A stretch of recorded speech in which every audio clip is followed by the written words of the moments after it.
Hello? Hello, hello, hello, hello, hello, hello, hello. Oh my goodness. Hi. I try to fix the on chat. I don't know if it works. I don't know. I think I broke it more than I could. Hi.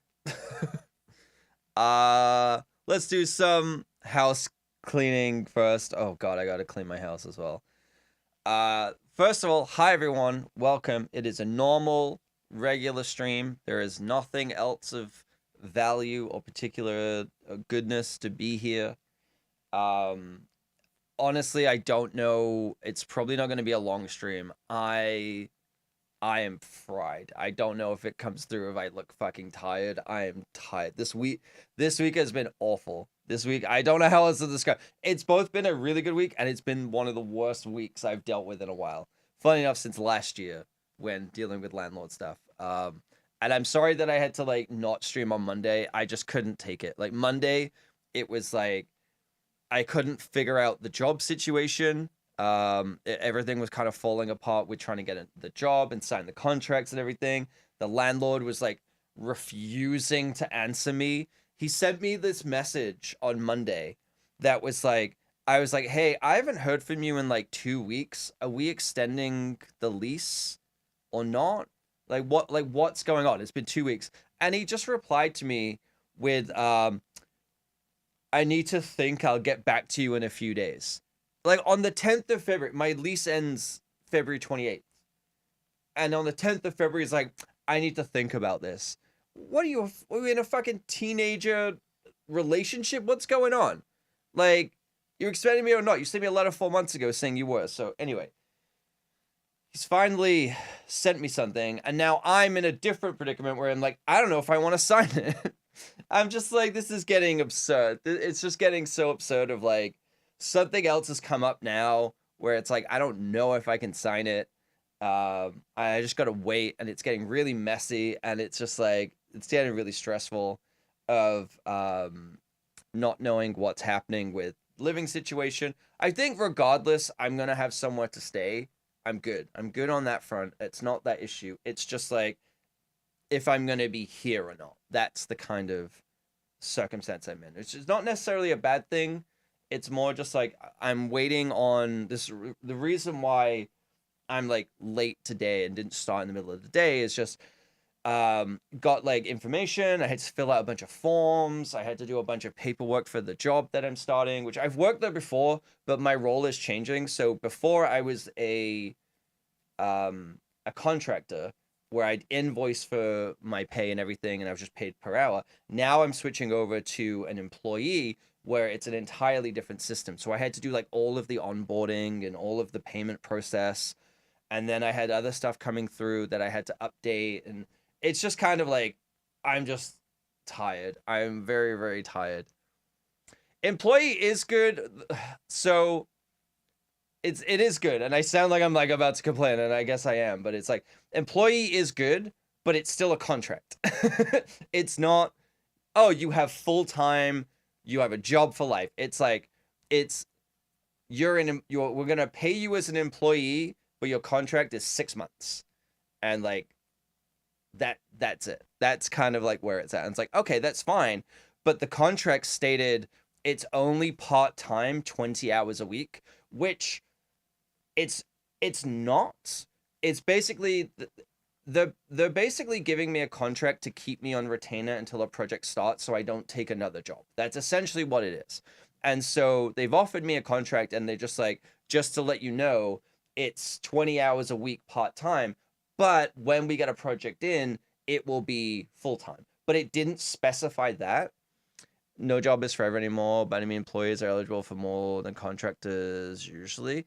Yeah, I mean it gives me some protection, but BC is an at will province, which means you can be fired at any time for any reason, so it doesn't really matter. I'll get to why I mentioned the 6 month thing. I don't get any benefits. The only benefit I get is vacation pay, which is like 6%. If I went with the other job, I would have got benefits, but my pay would have been less. It's this is the whole thing, cost, and it's like I could have taken one job and it would have paid me a lot less money per hour, but I would have got a ton of benefits, but it would have affected how much I make on paper. And it would have been a 6-month contract. The reason I say that is I've been trying to find a place if I could buy it to move to. Oh, one sec. I'm trying to buy a place. And so as part of that process, that was a whole other thing today that I've been dealing with. That it only being a 6-month contract, if it's an indefinite contract, even though it can you could be let go, whatever, it is what it is. But if it's you just work here, it's so much easier. But the contract says 6 months part-time. And I was like, I can't get a place. I can't get anything. If it's 6 months part-time, it's it needs to at least say this is only temporary until a project comes in or something. It's just, so yeah, I was dealing with that and having to get them to change that wording of a document so I could send it to a mortgage broker so that I can maybe find out if I can even afford a mortgage to maybe even there's just every step that goes through, which right now the real estate agent is messaging me. Sorry, I am so sorry. Give me 1 second.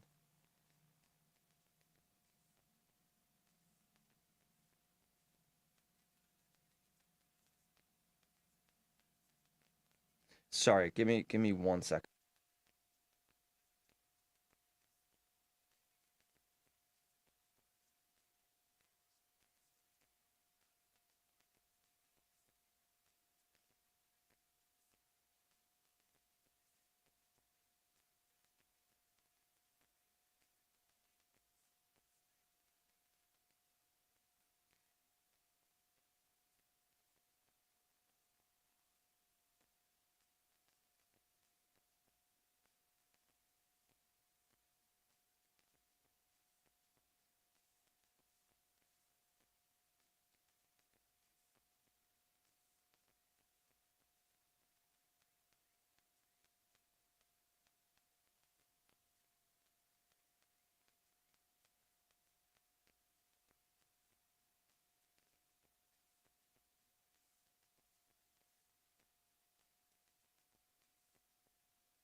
Sorry. This is not great. Hi, Pyro. Hi, Aqua. Sorry, Pyro. I saw. So also, hi, Carson. I'm sorry. I didn't actually say hi. Hi, Toxic. I'm so sorry. Everything's a fucking mess right now, and I'm just every year on around this time, partnerversary, it's just I never run a good stream, and I always, for whatever reason, my life just fucking derails. This week, it's partnerversary, Valentine's Day, everything, every single year. Even last year, it's the last time I streamed was February 10th. And I'm come on, dude. What am I doing? Why does everything start off so great in January and then it falls apart in February? So I'm trying to resolve this. I can't believe you started stream when I was pooping. I mean, I saw you were pooping and I was like, this is the perfect time to start stream. So, I mean, it is what it is. I'm really sorry. Anyway, my landlord is being insane. He was like, my response to him originally was my employment status shouldn't matter. Hi, Jim. My employment status shouldn't matter whether or not I can afford the rent or not, because I work a contract gig. He's known that the whole time. I also save money to make sure. I've never given him a reason to ever question why, if I can afford the rent, because I can, but I'm not gonna dox my entire financial information to this guy who really just honestly fucking hates me. And I'm like, you know what? I can understand from his perspective why he would hate me, because from his perspective, he thinks I'm ungrateful that I have cheap rent and I push back against him, or that when I stand up for my rights as a tenant, he's like, this is a hassle. And I'm not saying I agree with him, but I understand where he comes from. But at the same time, I'm like, your grievance with me is that I stand up for myself when you're doing something illegal. Glad the camera installed in our guest bathroom. Yeah, especially the one inside the bowl looking up. That's a really good one. That was it like a GoPro 7 or something? Like, it's got pretty good, it's got good zoom features. And that fisheye really shows both cheeks. The bidet, yes. That one too. You really get to see all of it. Make sure it's nice and clean. I like the infrared filter that you've added to it as well. It's really nice. So yeah, it's just like he sent me this. I want to kind of read it because I don't understand what he was trying to say. So like, because I sent him an email back where I was like, I feel a little offended that you keep putting into question my ability to pay to afford this place. Like, my employment shouldn't matter. And his response was like, in response to your email dated 24th of January, I'm sorry you feel this way, but you may wish to reconsider your statement. My employment status should not matter. Regards, I'm reading it verbatim. Regards, having a sense of security that you so vehemently have underscored in previous emails. Possibly it is this contractual arrangement that diminishes your sense of solidity. What the fuck are you saying? What does that mean? Thermal imaging? Oh, baby. Like, that is someone who got a thesaurus for Christmas and is really putting it to good use. Not an arrested GoPro for that. Cheap, I'll do have a camera. ChatGPT response. I don't think he knows what it is. The irony is he's an old British man. I'm just like, he's clearly trying to speak in like a formal way to be like, I'm being a professional, even though this is a response to me 2 weeks after I'm like, hey, do I have a home to live in or not? So he's trying to write in like professional legalese, but it doesn't make any sense. Possibly it is this contractual arrangement that diminishes your sense of solidity. Like, what does that mean? That because we're in a contract, it diminishes my solidity, even though, because the reason I say that, talking about the house thing of like trying to buy an apartment and everything, I've had a conversation with him where I'm like, yeah, I'm saving up to have a down payment to put down on a place to eventually try and buy. That's what I'm trying to do. And I'm just like, I don't know what he thinks. And I was having a conversation with Shay, as I usually do every single day. And we were talking about it, and it's like, because he keeps mentioning the world, like even in the next line.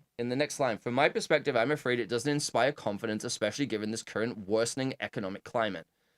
He keeps using what, so like, one, he blames me for directly affecting his circumstances. Keep in mind, I'm the one paying his mortgage on his second property. Let's just keep that in mind, that I'm the only one of the two of us that is actually paying the mortgage. And I genuinely think, and we would, like, Shay and I were discussing this, that he sees himself as the top of the food chain of like financially doing well.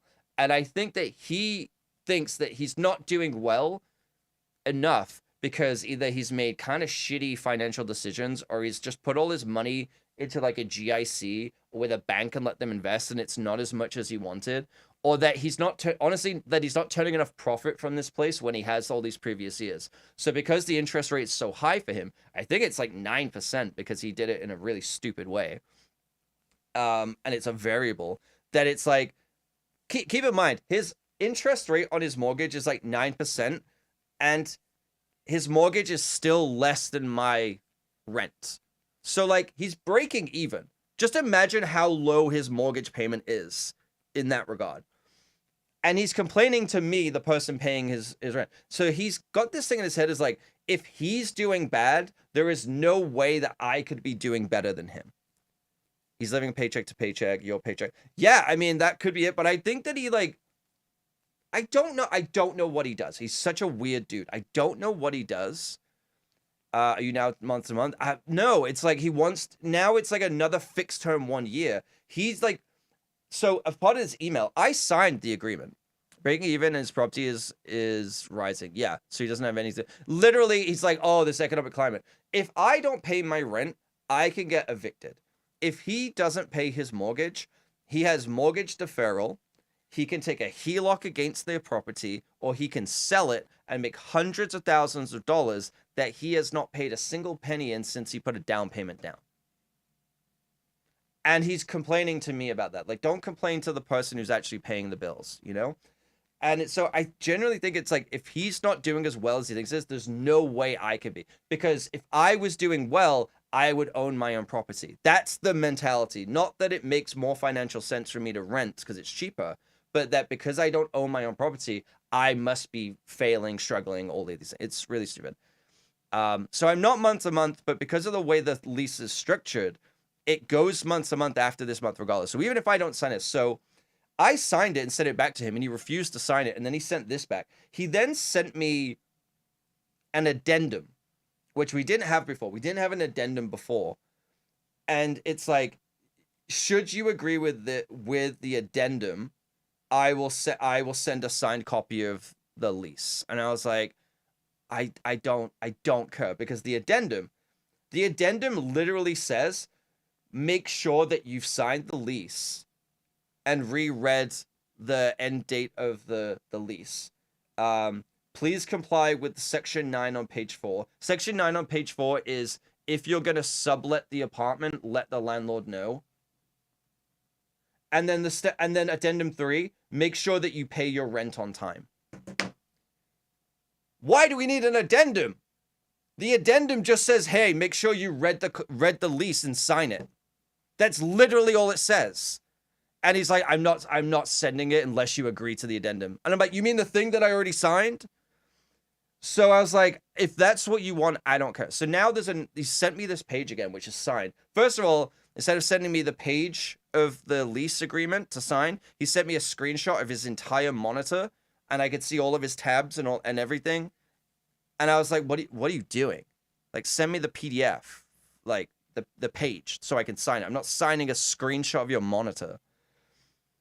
He sends me, and I haven't signed it yet because I found a place, and I'm like, all right, I'm gonna see what happens with this. Because if he comes back, he's like, why you not signed it yet? I'm like, it doesn't fucking matter. It goes to month. It doesn't fucking matter.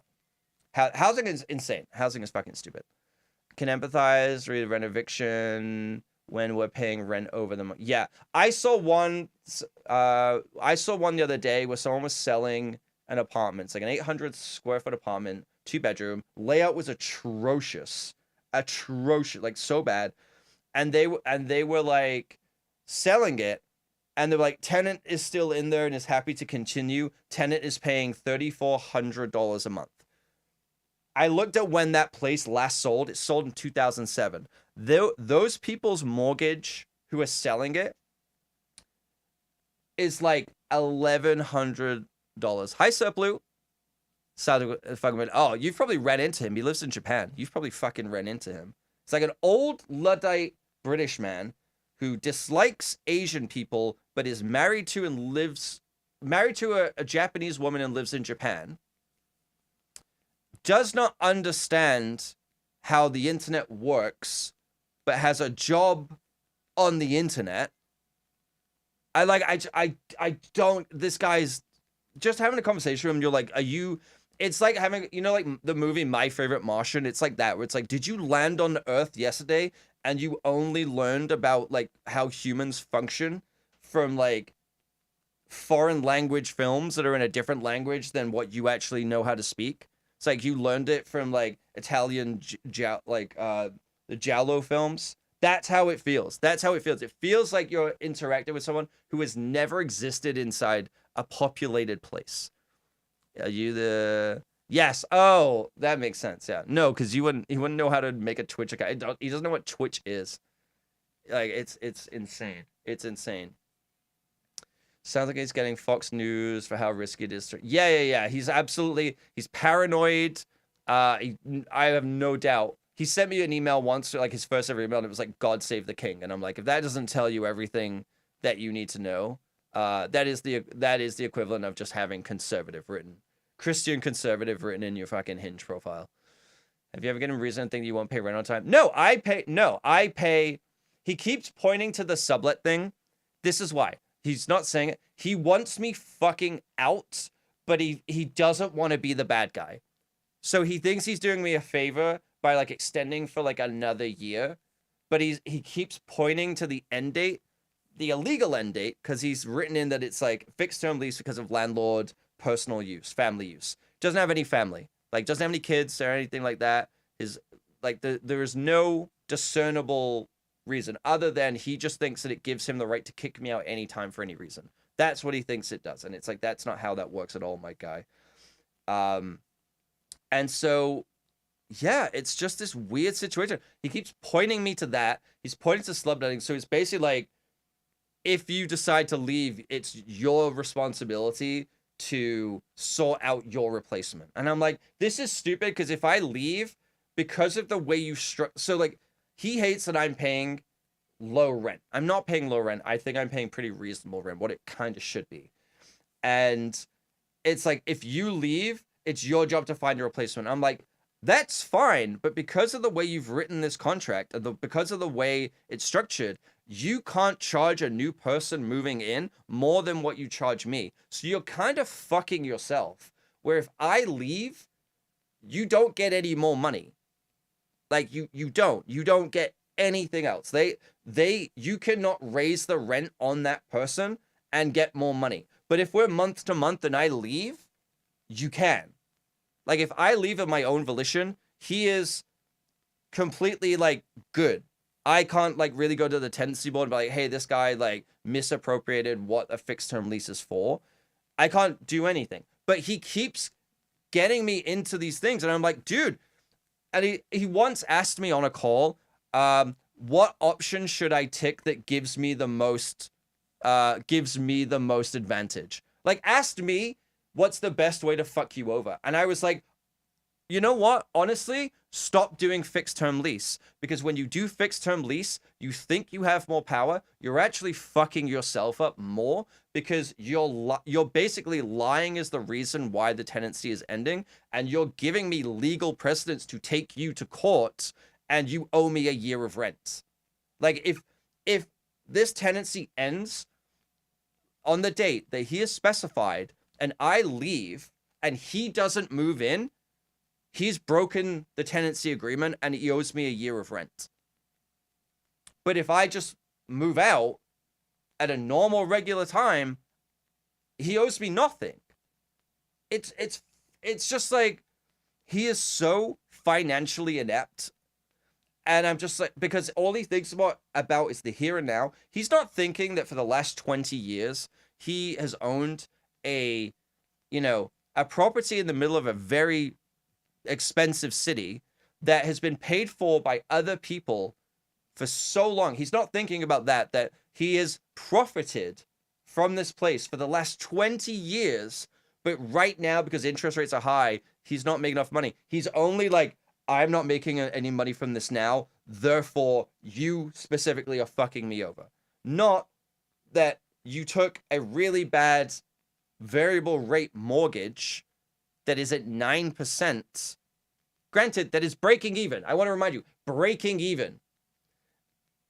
And you own a property worth $700,000-$800,000 in this place that you haven't paid a fucking penny for, that you have so many options with to use, that even if you didn't sell it because of the value, you could pull out 50% of the value of this property and have all of the money of what this was worth when you bought it back, continue to rent it out, and never worry again. You don't even have to sell the place. You just take the HELOC, you take the money out, you make the payments as you go, and then you just basically do what all of the shitty old rich people do, is that you take as much debt out as you possibly can, and then you fucking die.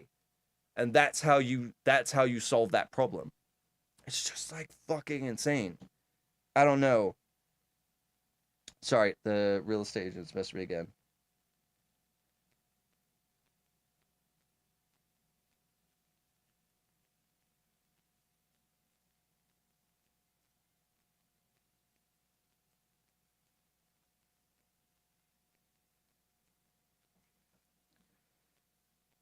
Sorry, everyone.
Sorry, Ron.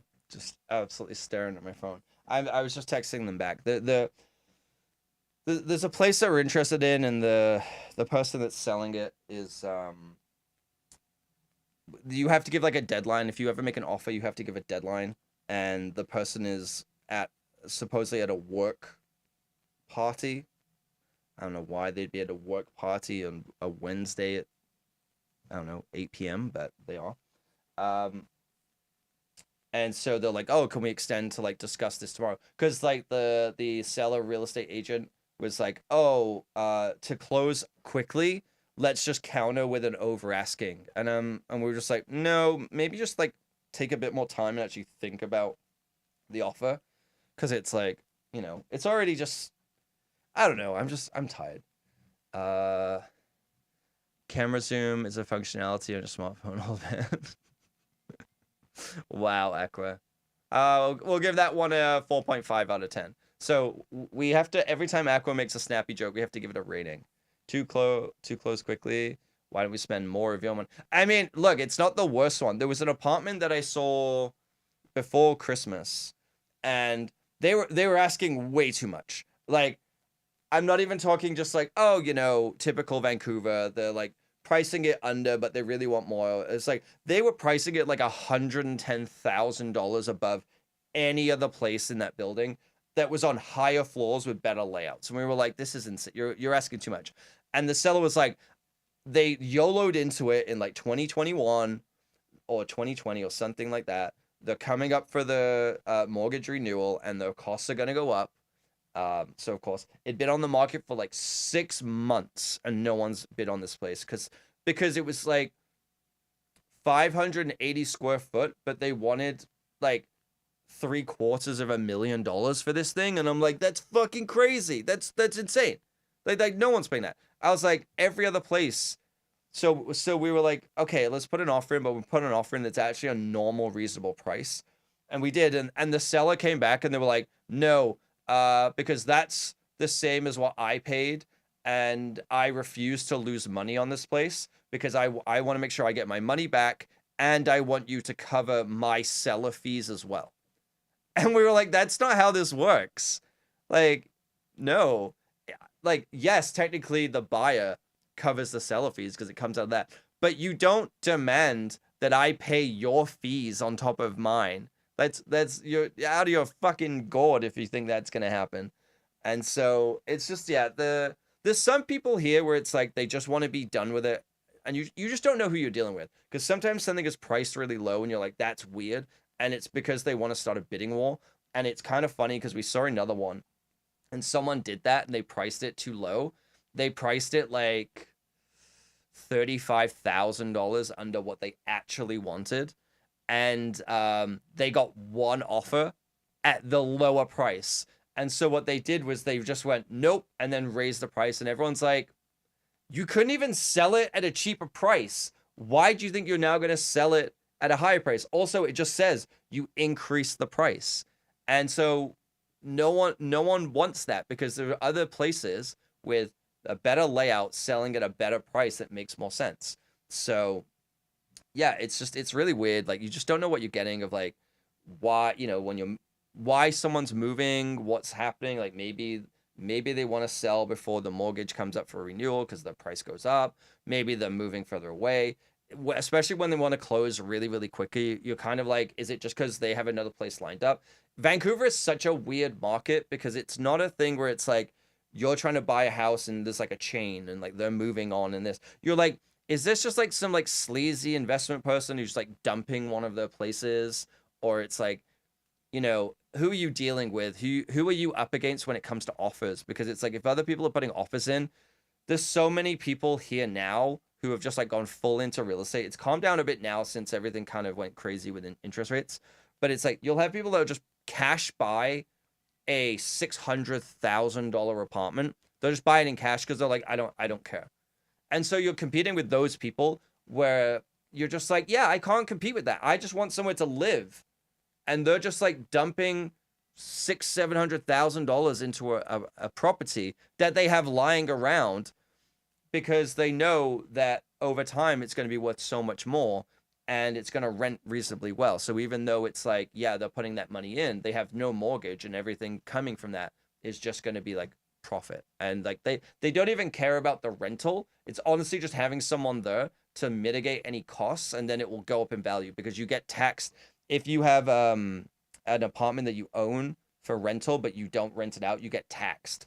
And so even worse, and I viewed one and it really made me mad.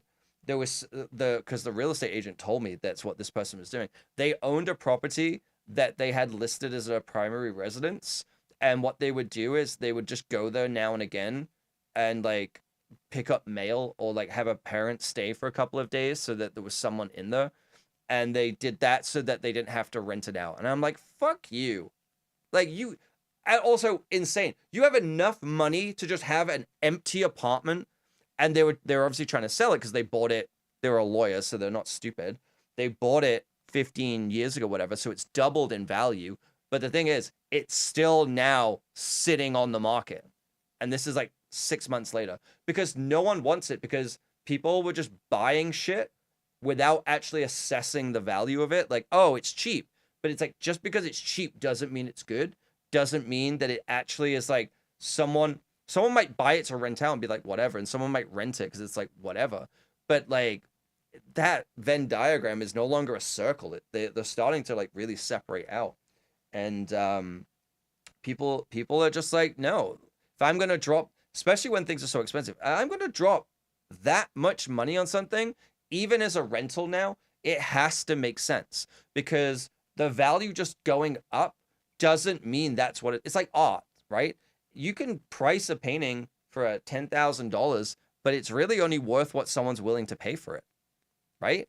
And even the one we saw today, they've listed it under what it was assessed for last year based on last year's market.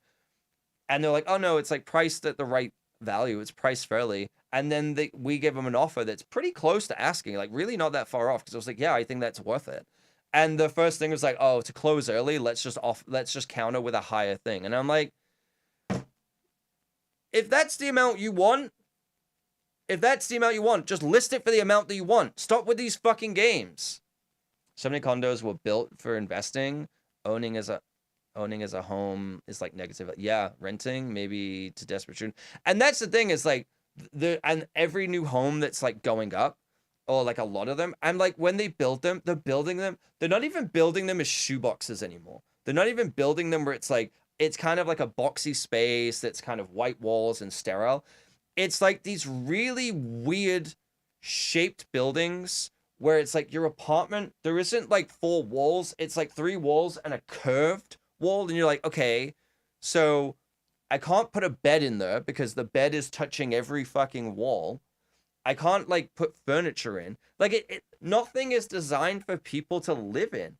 It's like, oh, it's investment where it's like you can buy it cheap and it's got a small footprint and it's like I don't even want to say economical, but it's like it's all 450 square foot studios and they're not even like a good layout that you can do anything with. It's so weird. It's so weird. I've seen some great warehouse conversions that I'm actually like super interested in. So if this one doesn't work out, like it's fine. There's other ones, and like if it doesn't happen, if it doesn't go through, that they don't accept, and we're just like, okay, we move on. Then it's just like, all right, I just look at other ones and I just sign the lease and just stick around here for a little while, and it is what it is, and I just use the year to save up as much money as I can, right? So I generally think that the landlord only came back with it because I said that I had a job coming up and I needed to have the apartment sorted for that. If I didn't have a contract coming up, I reckon he would have like been like, no. And I'm like, cool. So tenancy board already told me that I can stay. You need to file an order of possession. Otherwise, we're month to month, guy. So it's just like, yeah, he's a stupid person. But there's like some warehouse conversions, and I'm like, that's kind of sick. It's like 700 something square foot, and it's like brick walls. It's like original windows, and it's just like a big square. And I'm like, that's kind of awesome because I could totally just like carve out rooms and spaces within that space. And I'm like, that's kind of great. The only downside, I'm like, I want to know what happens with the flooring because if it's brick building, cool. But if it's like wood flooring above and below where like the sound travels really badly, I'm like, no. But if it's concrete, because it could be, you don't know. I mean, it's 114 years old, but I'm like, it's kind of sick.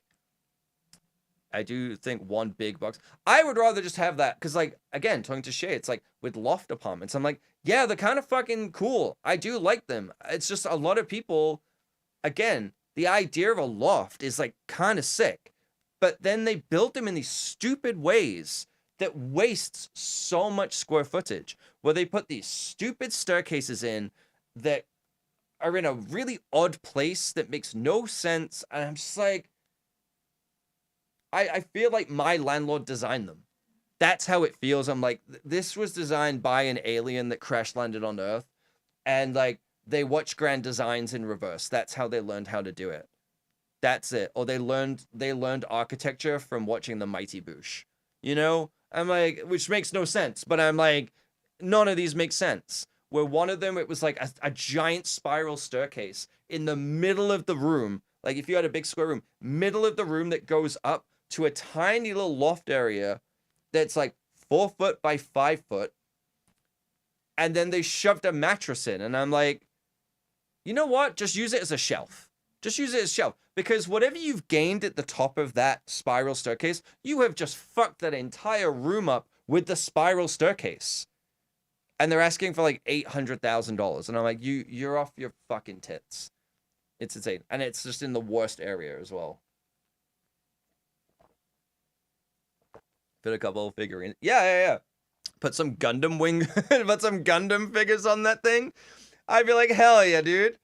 I have a limited edition Christopher Reeves Superman thing, and I'm like, yeah, that's fucking going in a display case right there. What are you talking about? Get it faded by the sun. He's powered by the sun, goddammit. But I'm just like, you see some of these places, you see them, and you're just like, I don't know if I told anyone about this. I don't know if it's still available. I can't find it. There was a place that I saw where, maybe I did mention this. There was one bathroom in the whole place, and it was an ensuite bathroom in the main bedroom. And the wall to the bathroom was glass. So from your bed, you're sitting in your bed looking this way at the bathroom. You can see the toilet.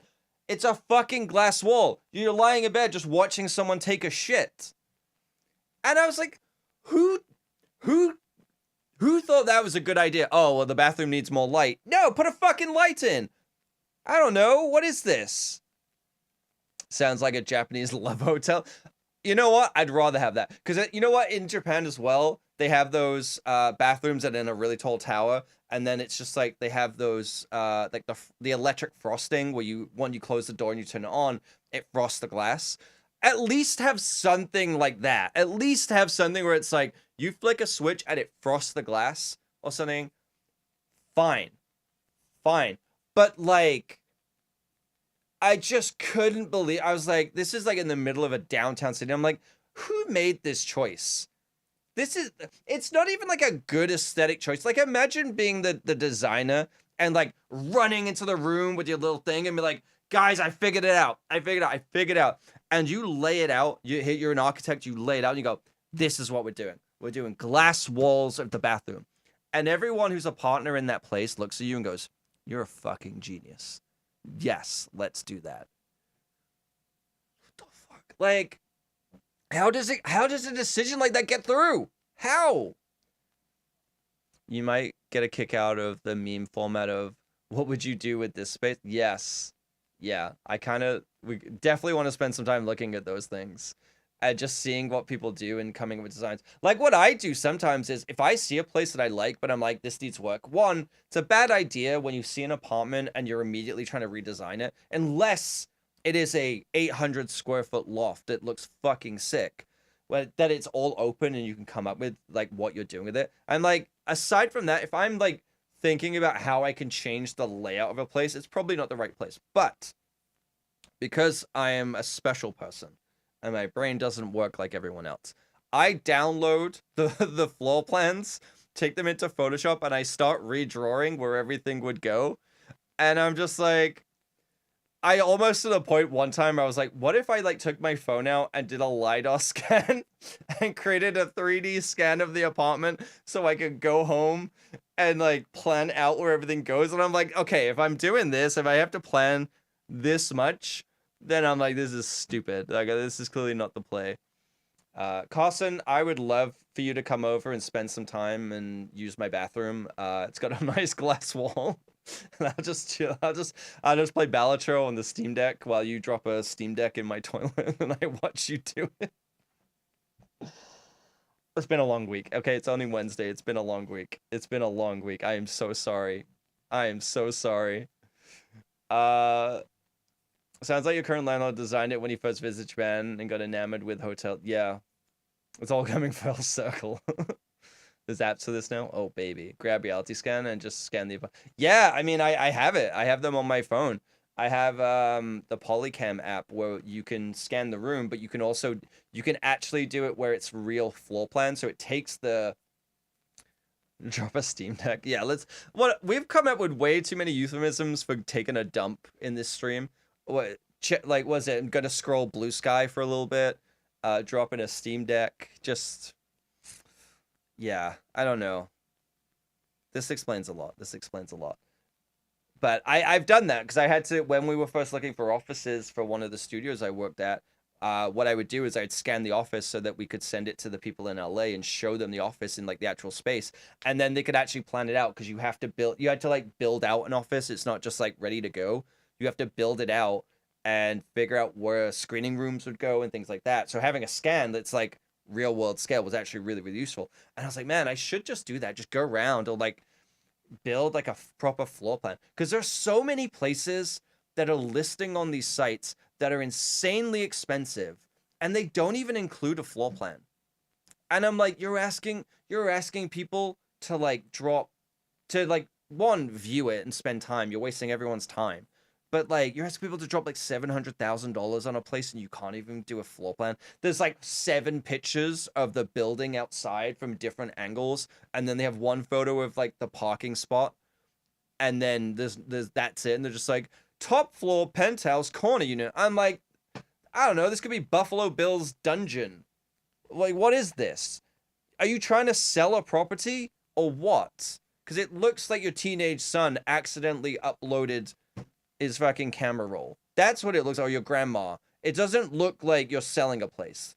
It's wild. It's wild.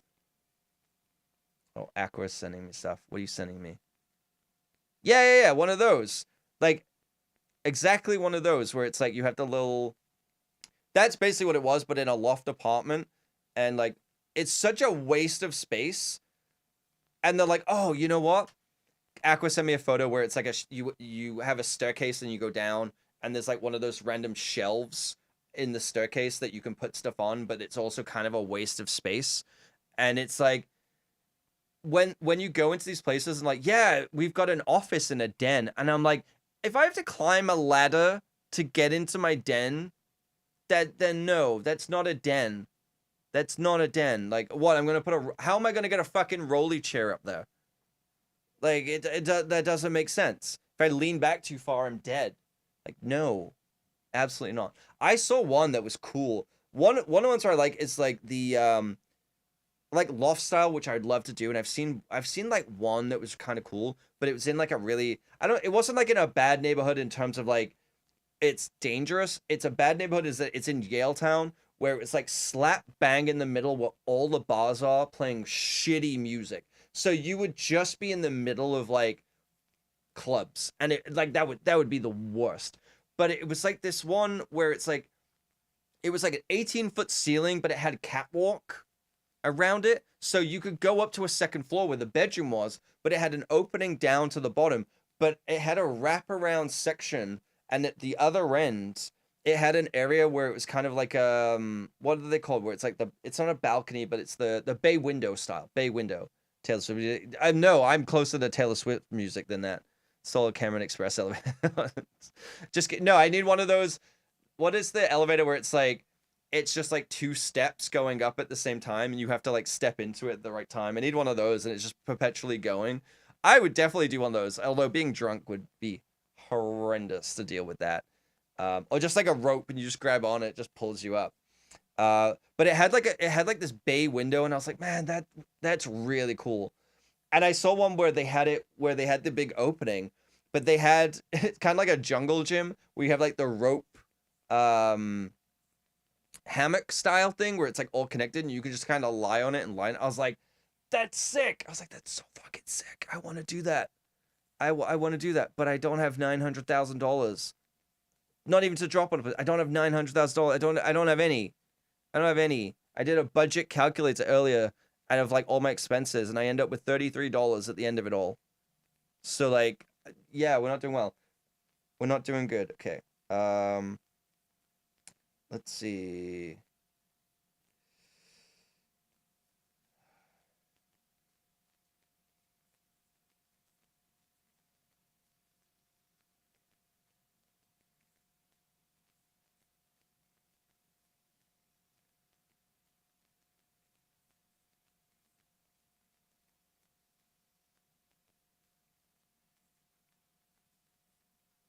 Sorry, it's the sending me an updated thing to like update the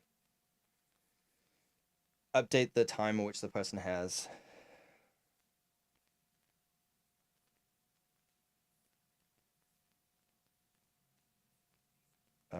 Sorry, give me a sec.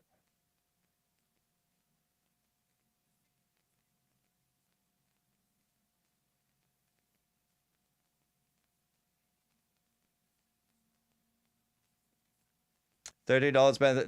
You know what, Surplus? You know what? I love the silver lining that you're coming up with. It's like the bigger number is better. It's like, you know what?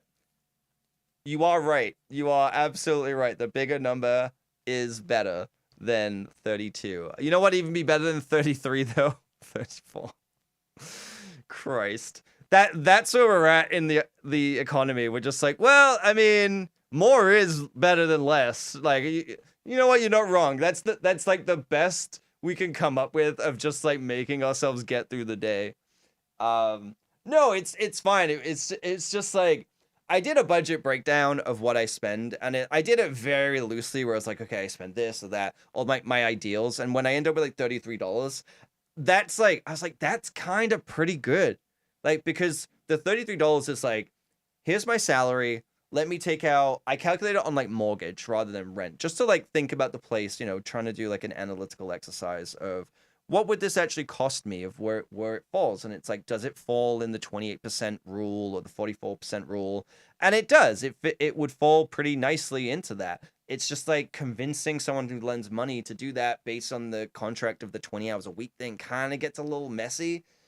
Because you have to just be like, you have to caveat so much, because like, there's all the LA fires, there's been strikes. We're almost at a point where it's like 2026, they have to renegotiate the strike contracts again for the actors, the Screen Actors Guild. So like, we only have 2025 to figure this shit out.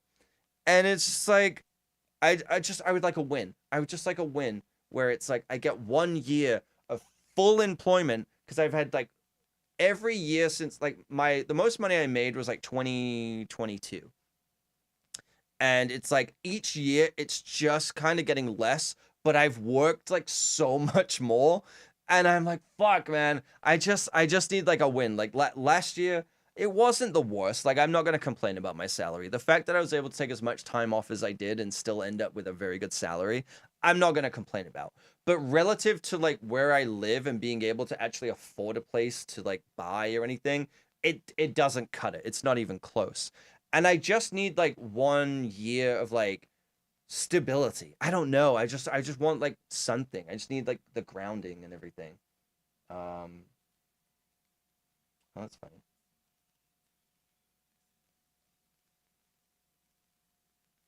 Okay. Give me 1 second. I have to. You know what? The ads are about to come up anyway, so I'll use that time to go and do it. I have to sign a new document, so I'll do it on my laptop. So when the ad time comes up, I can run that. But yeah, it's such an interesting thing. I realize I've spent like fucking an hour talking about real estate and everything and whatnot, but it's been such a. I have other story. This week has been ridiculous. This week has been fucking ridiculous, and I have more stories. about it, not just like real estate stuff. But it's just like, yeah, going through and doing my budget and figuring it all out and breaking it all down is like, yeah, if I had a mortgage and this and that. And I was like, I even I even was like, okay, how much can I put into savings? How much can I put in my retirement? I can like I can put a pretty decent amount into like a retirement and a savings account over the next year. Even if I bought this place and to like recoup what I, because the way I'd have to buy it is you have to use your retirement plan, you have to use your retirement account up to a certain amount because I don't have the money sitting around. But over 15 years I've been putting money into my retirement account. So using some of that, using some of my other investment stuff, using some savings that I've saved towards this thing, it's like it adds up, but it means that you're also taking the money out. So my goal is to basically recover and replenish that as quick as possible because you actually have to pay it back. Like the rule is basically you get to take it out, but you have to pay it back within like 10 years. So that you don't just take it out and it's like free money kind of thing that's untaxed. You have to do that. So it's like my goal is to like get back to that as quickly as I possibly can. One, because I want to be able to actually have that money invested and last as long, like be invested for as long as I possibly can and get it to a reasonable amount. Like, not that I think we're all gonna that we're gonna retire or that I'm gonna retire because I think that that's just not realistic. But it's also like I'd rather do that and plan for the case that I can rather than be like, well, fuck this, this is hopeless. I'm not even going to bother. I think that's a really redundant way to do it, of like operating of just like, oh, why bother?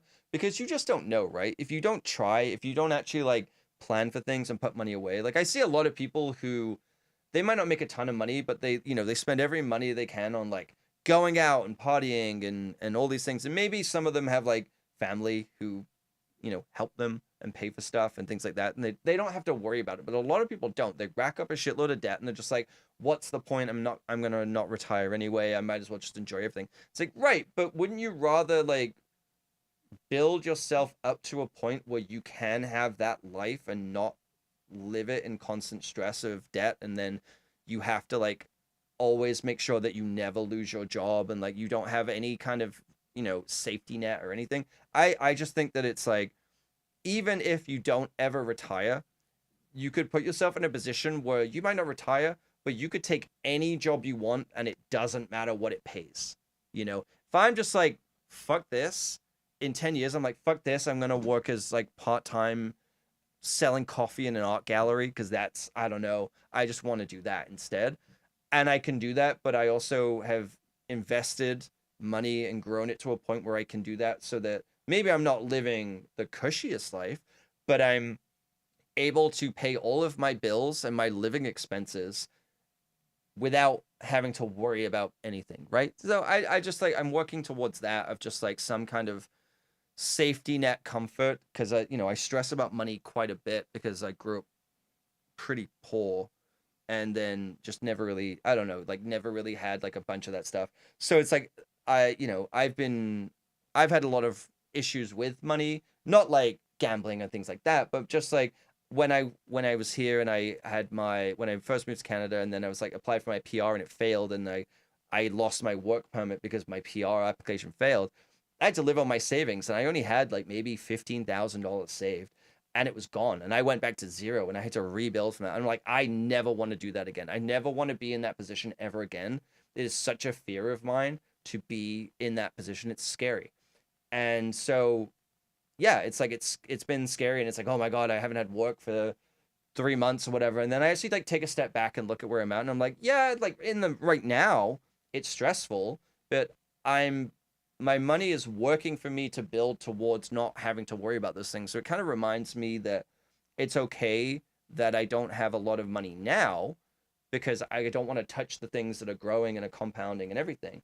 But I'm putting myself in a much better position later down the road. It's better to do that and just kind of live a little bit leaner for a little bit of time than just like take all of that money out so that I feel I have some kind of security in the moment.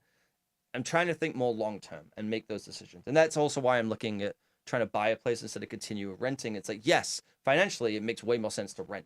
Even if I went somewhere and paid $3,000 a month in rent, way more than what I'm paying now, that makes technically more financial sense than to buy something, because you're not putting a big chunk of money that you should be investing down. But at the same time, for me, housing stability, I've had so many bad landlords. I've had to move so many times. Like, even as a kid, I didn't have good housing stability. It's like, I that to me is so much more important than some of these other things. And also, I by buying into one of these places too and paying the mortgage, I'm also investing into myself that way. Tree grow, and you go, oh, why did I say it outside out loud? God damn it. I didn't finish the sentence, but well,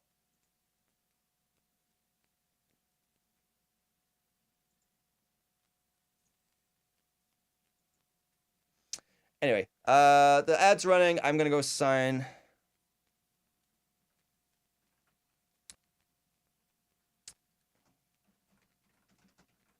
I'm gonna go sign document. Yeah, at least I stopped myself. I kind of stopped myself, but I hope the joke was worth it. I'm sure it's been clipped. All right, BRB, keep an eye on Sarah for me. I'm gonna go sign this document. Be right back.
We are so back. Hi. Hello. Document is the toilet. Yeah, that's the new lord that's just dropped. The streak is the sig. Oh god, the sub streak.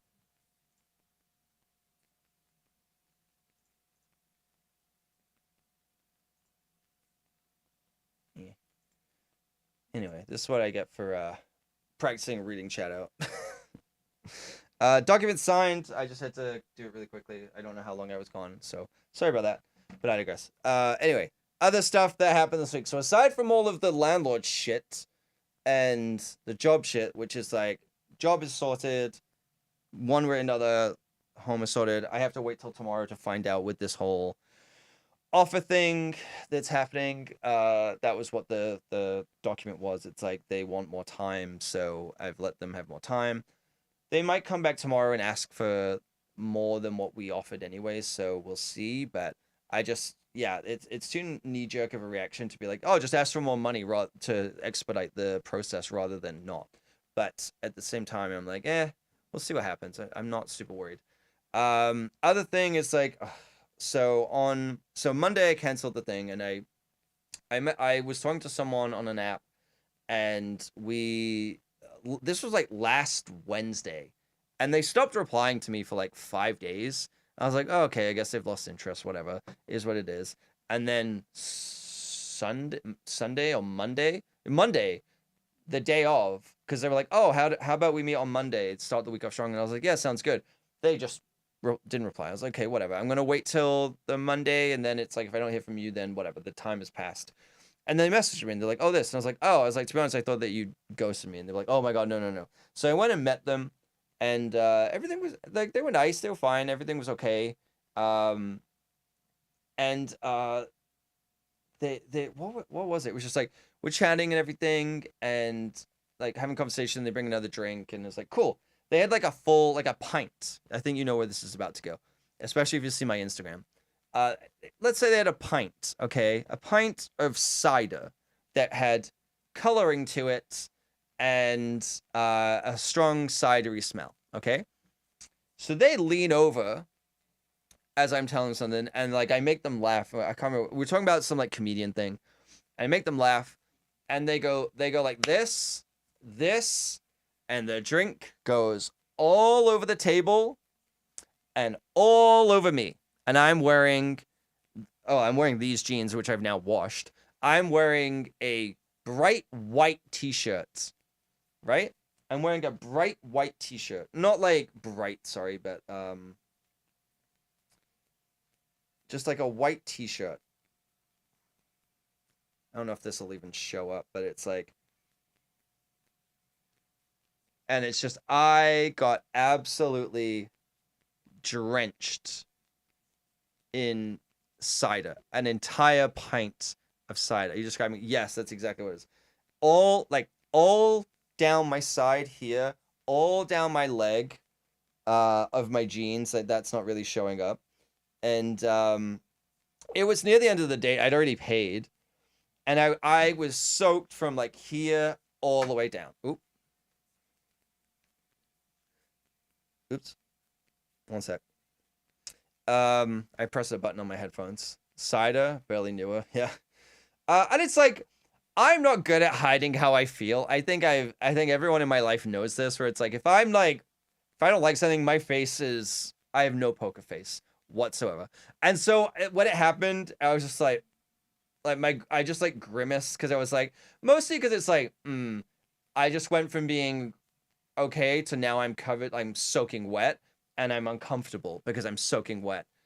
And we're sitting in this bar, and we're sitting at the back of this bar. Okay.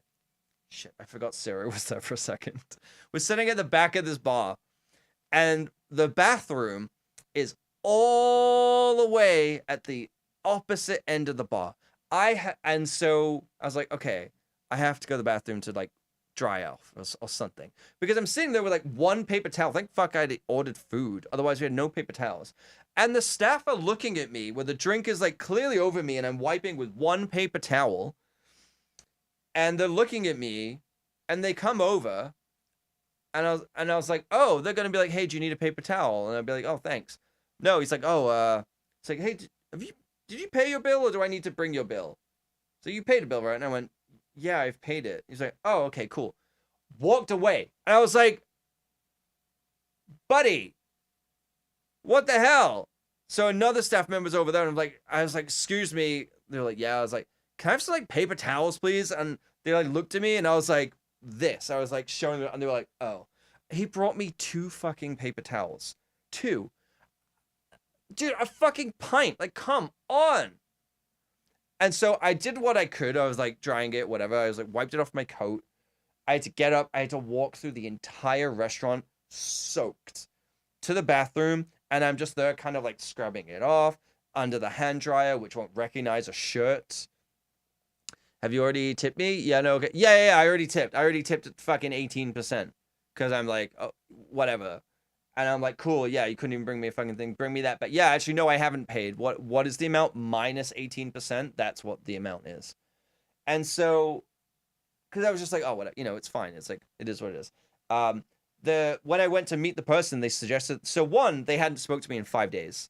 I was like, okay, whatever. And then they messaged me like, oh my God, yeah. I was like, look, I'm still available because the rest of my week is pretty busy. It's like, I'm still available today, mostly because it was like, I would have said another day and just been like, you know what? Like today's kind of like whatever. It is what it is. Let's do it another day just to kind of like, I don't feel like it. But I was like, Monday's the only evening I have available. And then because Wednesday I'm here. I didn't think I would be here and start this late, but I certainly thought that maybe the stream would go late. And I was like, I don't want to stream and then go and do that. Like, yeah, and then on top of everything else. So it's like, it was mostly just like, I needed a distraction where it's like, I can go and hang out with someone where I can talk about anything except, I know it's like, you can talk about yourself, but anything what's going on. Cause I'm like, I'm not really, even though I'm telling strangers on the internet, I'm not really going to go on a first date, go on a big rant about my fucking landlord and all this stuff. Right. Like it came up while I was there because he emailed me and I was like, I'm really sorry. It's like, he sent me this thing. But it was just like, it's just like escapism, go have a drink and kind of just like, whatever.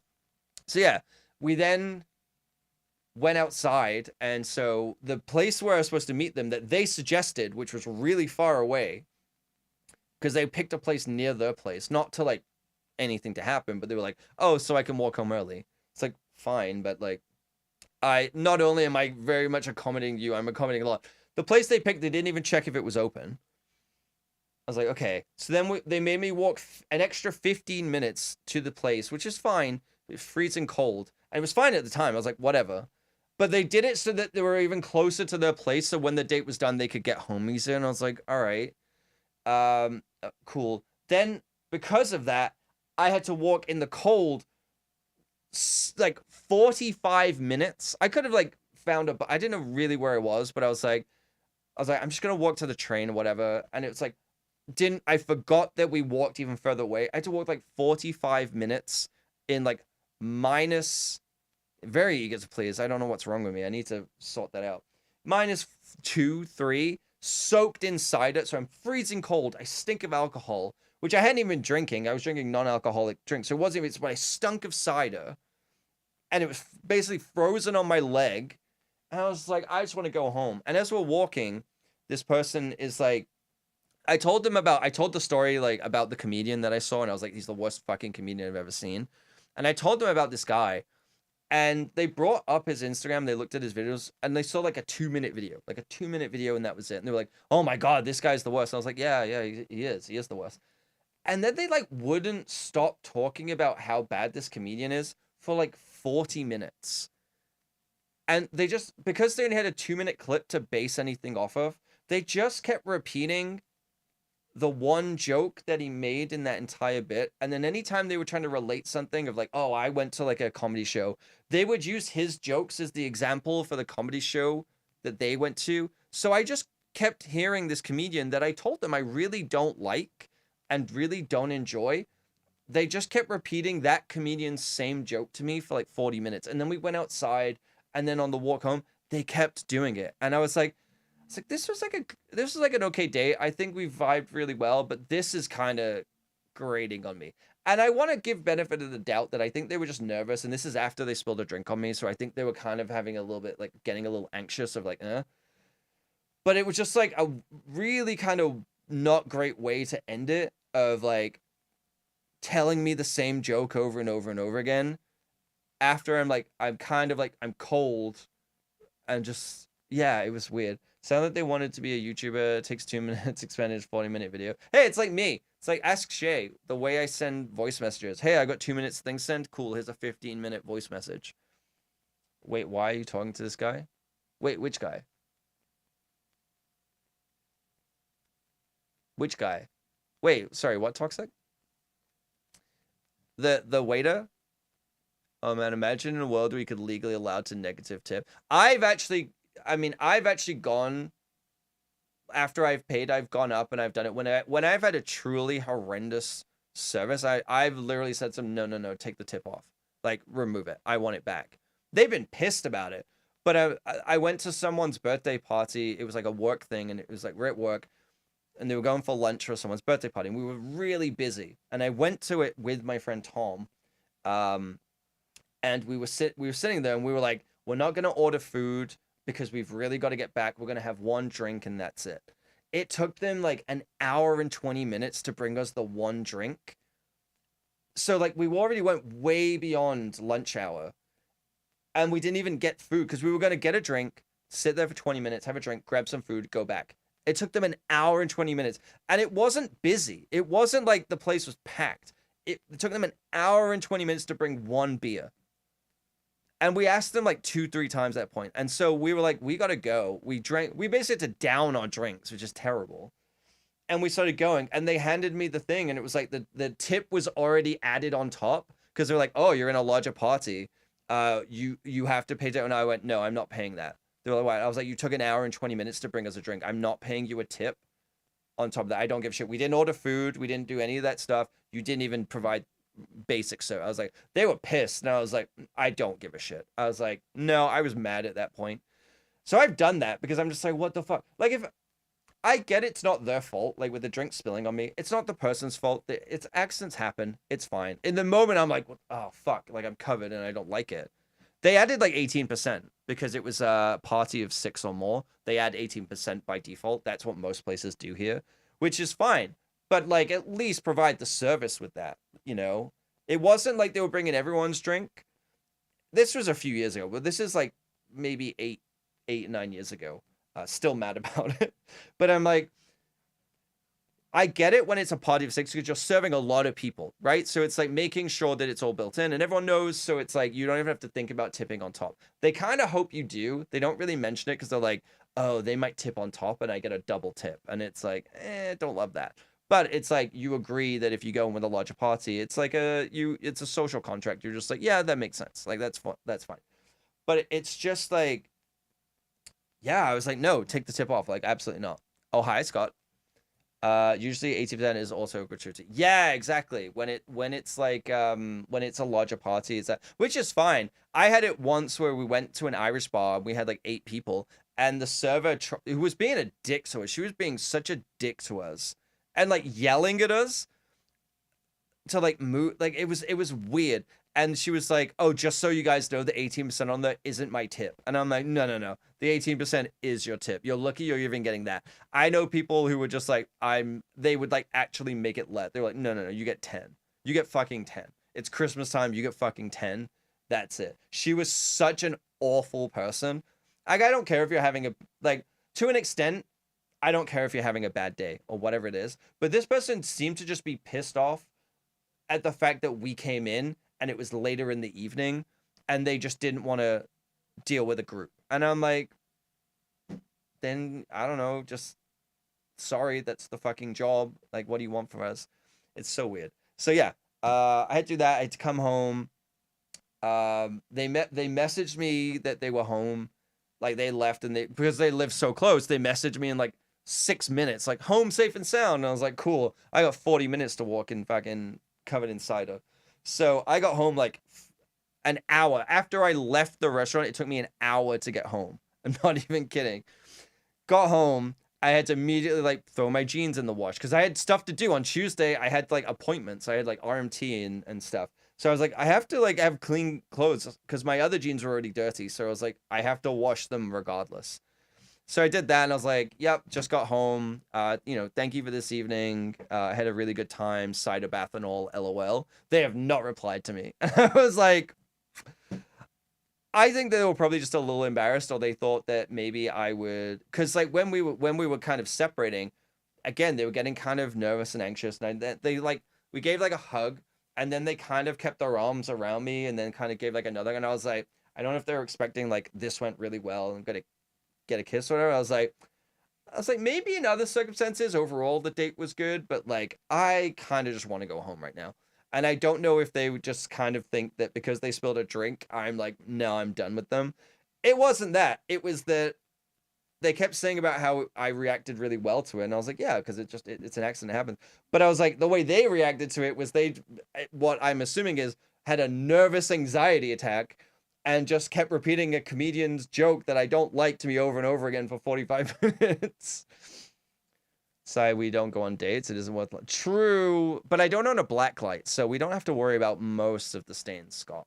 So, not the biggest problem, you know. Maybe avoid those like really techno clubs and not show off that way, but you know, just say when. Just say when. Hopefully you're doing okay, dude. I feel like I haven't seen you in a while. I know you've been busy, but hope everything's all good.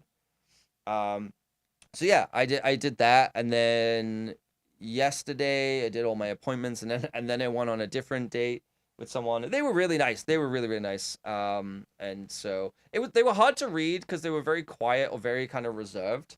But the reason I bring this one up too is like we went and got hot chocolate because Vancouver does this like hot chocolate festival. So you go to different places, you can try different hot chocolates and everything. So we went and did that because they really wanted to try it, and I was like, cool. The first person on the Monday, the drink spiller one, she was like, I get up at 5:30 a.m. I have my dinner at 3:45 every day, and I'm in bed at 8. And I was like, I don't even have lunch until like 6. It's like that was another thing of like, I don't think it's gonna work. We live in different time zones. If we live in a different time zone, it's just not gonna work. Even though we live in the same city, I'm like, it's just not gonna work. So this person like lives a reasonably normal hours, and I'm like, okay, cool, that's fine. They're really nice. We definitely have differences in things that we like, but not so far that it doesn't overlap, where it's like she was very like, you know, she's like, oh, I'm into yoga and I go hiking and things like that, and I was like, that sounds good. You have fun when you're on hiking and let me know how it goes. And she was like, oh, what about, that wasn't a second date, that was a first date. Toxic, no spoilers, Christ.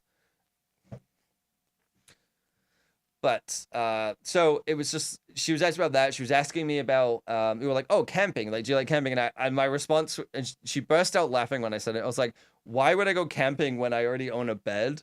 And she started laughing. She's like, that's your response to camping? I was like, yeah, we've evolved past needing to sleep outside. I have a bed. Why would I go camping?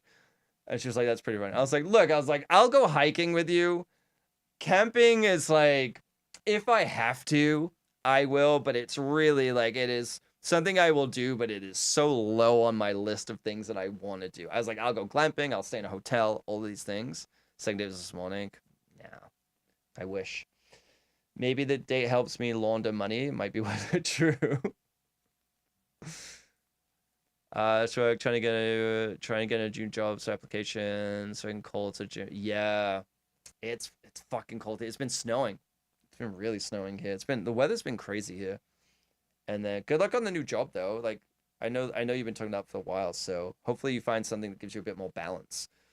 She's worse than you. Yeah. It was bad. It was just like I can't live that life of like 3 p.m. dinners, or like, hey, I finish work at 7 o'clock, you're going to bed at 8. Like, what are we supposed to do that? Don't want to hear it called it. It's a mild inconvenience, Scott. It's a mild inconvenience. Okay? It's the weather right now. What is it? Oh my god. It's -1 degrees, Scott. It's so cold. You don't understand. You don't understand. But yeah, no, the day went really well. She was really nice. Way out of my league. Just gonna say that off at way out of my league.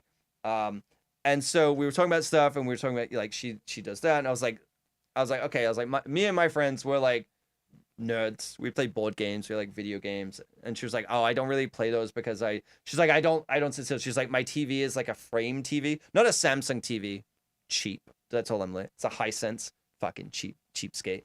but she has like a frame TV. She's like, I just don't want it to look like TV. I don't really watch TV. I don't really watch movies. I haven't seen a lot of stuff. And I was like, oh, that's fine. I was like, that's totally fine. I was like, we also do like escape rooms and we do this. And she lit up. She was like, escape room. Like anything that was like active. I was like, okay. I was like, there's our common ground. I was like, that's good. -12 here today. And it's the warmest week. Good grief. Hey, outdoors. I'm your friend. True. Very true. But I'm talking like Scott. I'm talking like Scott, really. Where we just kind of play board games, and I'm like, that's totally fine. It's like, so I was like, we play board games, but we don't have to play like all of the crazy in-depth ones. It's like we do fun stuff. We go out and we do activities and this and that. And she was like, she kind of lit up when I said that, and I was like, okay, now I know like not like where you integrate into, but I'm like, we have different things that we like, but there's overlap where I'm like, hey, me and my friends want to go and do this thing. Do you want to go? Because she's like, I can't sit down and just like play video game. I struggle with that. I want to constantly be doing stuff. And I was like, we'll get you a controller. We'll get you on the treadmill. You can walk and you can play on this. So that was fine. And yeah, it was like it was overall a good day. I think we are slightly different people, but like we just had a really good time. I don't know. It's not like an opposites attract situation, but it was more of just, I find this person really interesting, and they also find me funny, and that's all I need. That's it. I'm good at that. They laughed at everything I did. Toxic, will you let me fucking get there? Good God. Jump in the gun, okay? If this was the Olympics, you'd be goddamn disqualified. Good grief. Let me get to the good bit, okay? The good bit is I told her about Sarah, okay? Let me get to the story about how I told her about Sarah on a first date, okay? And she just let me get there. I'm getting there. Christ. Someone found you funny. It's true. Yeah, not a lot. It's she's made. Yeah, it's my girlfriend. She lives in Canada. It's that kind of level. But so we were talking about stuff because she was like, I haven't seen anything you worked on. I was like, have you seen like Game of Thrones? And she's like, I have seen that. And I was like, finally, okay. And so I showed her my IMDb. It is Sarah. Yeah, it is. Spoiler alert. See, spoilers. Cam took Sarah on a date, told Sarah about Sarah. I remember when I think I said one of the things where it's like, one day with the channel points, I'll make it an insane reward and you can all work towards it. And it's me taking Sarah on a real IRL date. I still think that would be pretty funny, but also that would have to be like 10 million channel points for me to ever do that. But I digress. So we were talking about, like, I was showing her like all the films I worked on, and she scrolled down and she saw the ones listed where it's like, oh, you made this. And I was like, yeah, I made that with my friend. That's my friend Shay, like with like Pro PG. And I was telling her about, yeah, we made films and everything. And because she was telling me how she is getting really into like crafts, where it's like doing stuff with like clay. And I was like, oh, it's like, I do stuff with clay. Like I actually made Barnaby, and told her about Barnaby. And it's like, I make props, and my degree is in like special effects, and I make props. And it's like, yeah. And then we're talking about the films that I made. And so I was like, I'm not going to show you them because I kind of, I was like, I feel weird about doing that where I'm like showing you these films because it's like, there's a lot to go with that. I was like, I keep a lot of the props. It's just like, oh, like what? And I was like, okay, so there's this one prop. And I was like, we had to do a stunt in a film where someone was like slipped on something and they fell over a balcony. So I made this prop that, is a stunt dummy that we threw over. And she was like, oh, okay. I was like, and then I made another film with the dummy and like used it in a different context. And so we added like a face to it. And she was like, what do you mean? And I was like, showed her the photo of her. I've never seen someone like recoil in like such shock, but also laughing and being like, what the fuck? And I was like, yeah, I was like, she's like, that's just like in your apartment. I was like, it's not just in my apartment. I was like, it's in my office behind me sitting on a chair. And then I showed her the photo that I have of Sarah sitting there. She was like, you need to get rid of that thing. Insane thing. So we get it in a day. Cam took her out. Oh, no, absolutely not. You're never getting that ever. Maybe she's here with us. True. Chat check. Oh no. Lurkers unite. And so, she was like, oh no. I was like, look, I stream on Twitch. And so people in my channel became this thing and they kind of like all this stuff. You look away. No, that's the opposite. It's like, get out. No, lurkers can do whatever they want. I don't know. I don't know who's here. Um, I was saying, I was like, yeah, she lived in the storeroom, and then I showed it to people in my channel because I was trying to explain, because I was explaining how, like, I was talking about my friends, talking about Shay, talking about the films we made together, and like how we met. Because I was telling him about Mac and how he fed me Parmesan nachos, which was the worst thing I've eaten in a long, long time. And I was just like telling him about my friends, and she's like, how did you like meet these people? I was like, oh, through Shay, who I then know, and I met through Twitch, and I had to explain Twitch, and I was like this and that, and it was like, yeah, it's like, so people in my chat, it's like now it's become this mascot of the channel, even though everyone hates it. And she's like, oh, okay. And I was like, do I need to get rid of it? She's like, you don't have to get rid of it, but maybe put it back in the storeroom. I was like, well, I could close the office door. You know, she's like, no, no. Like, it needs to be like in the storeroom. And so I'm like, you know what? Fair enough. And then we were walking back, I was like, man, I was like, you know what? I really wish I hadn't told you about Sarah. And she was laughing. And it's like, I think it was one of those things where it's like, it's silly and it's goofy and it's like very weird, especially on a first date. You're like, what the fuck is this guy? But I think in the way of like all of the context combined, it wasn't like this guy's like a fucking nutcase who is like Laws and the Real Girl has like a live-in girlfriend that's actually really like it's not like that. It's just like, oh, I make props and I do this stuff and that and I this, and I was telling about like how I really like funny things like comedy movies and everything. And I think she started to understand of like, oh, he's just like a silly guy. You telling me no, because that's not true. Absolutely not. Never will be. But it was just like, it was interesting, and I was like, okay. So I walked back because like where she was going, she doesn't live super far away from where I am right now. But it's like the similar direction, and so we got there and it was like say goodbye. She was very like reserved and like very nice, but very reserved. And you know, we kind of get to the crossroad where we're going our separate ways, and I got the hug. And I was like, no, because I got like the quick like good like thank you so much, see you later, get home safe kind of hug, and it's like whatever. And I was like, oh no. I was like, oh well. I was like, it is what it is. Like it happens. I gave that hug yesterday. I didn't tell her that. But I was like, I gave that hug yesterday. I get it. And I was like, okay. And then I later on, like in the evening, I was like, okay, I'll send her a message and just be like, you know what? It's like I had a really great time meeting you. Um, you know, I would love to see you again, but like no expectation on my end. If not, it was great to meet you and everything. And so she didn't reply last night. She doesn't really check her phone that much, she says. So I'm like, okay, that's fine. Didn't reply last night. There was no reply this morning, and I was like, oh no. I was like, I ain't hearing from this person again. And then I got a message at like 1 o'clock in the afternoon, and it was like, hey, it's like, no, I had a really great time. I would love to get to know you more as well. Like, I was like, I literally sent a screenshot to share. I was like, let's go. It's like, yes. So, yeah, toxic. Gonna try and maybe get a second date. So she was really nice. It's like, I don't know if it's gonna go anywhere. I don't know like anything. It's like first date is such a weird thing of like a vibe check and everything of you know, you're just getting to know someone. It's kind of nervous. You're hanging out with a stranger and you're talking about you're talking about silly things, but you're also kind of talking about very like in-depth things. You know, it's like I talked about like my family situation and everything, and it's like that could be a really heavy subject to have on a first date, and without also coming across as like a certain way, even if you don't intend it to be, but come across as like bitter or jaded or anything like that. And it's like, I don't know. I think I explained myself fairly well of like the rationales of why and this and that. She gonna turn Cam to yoga. I'm already a yoga bro. I'm like, hell yeah.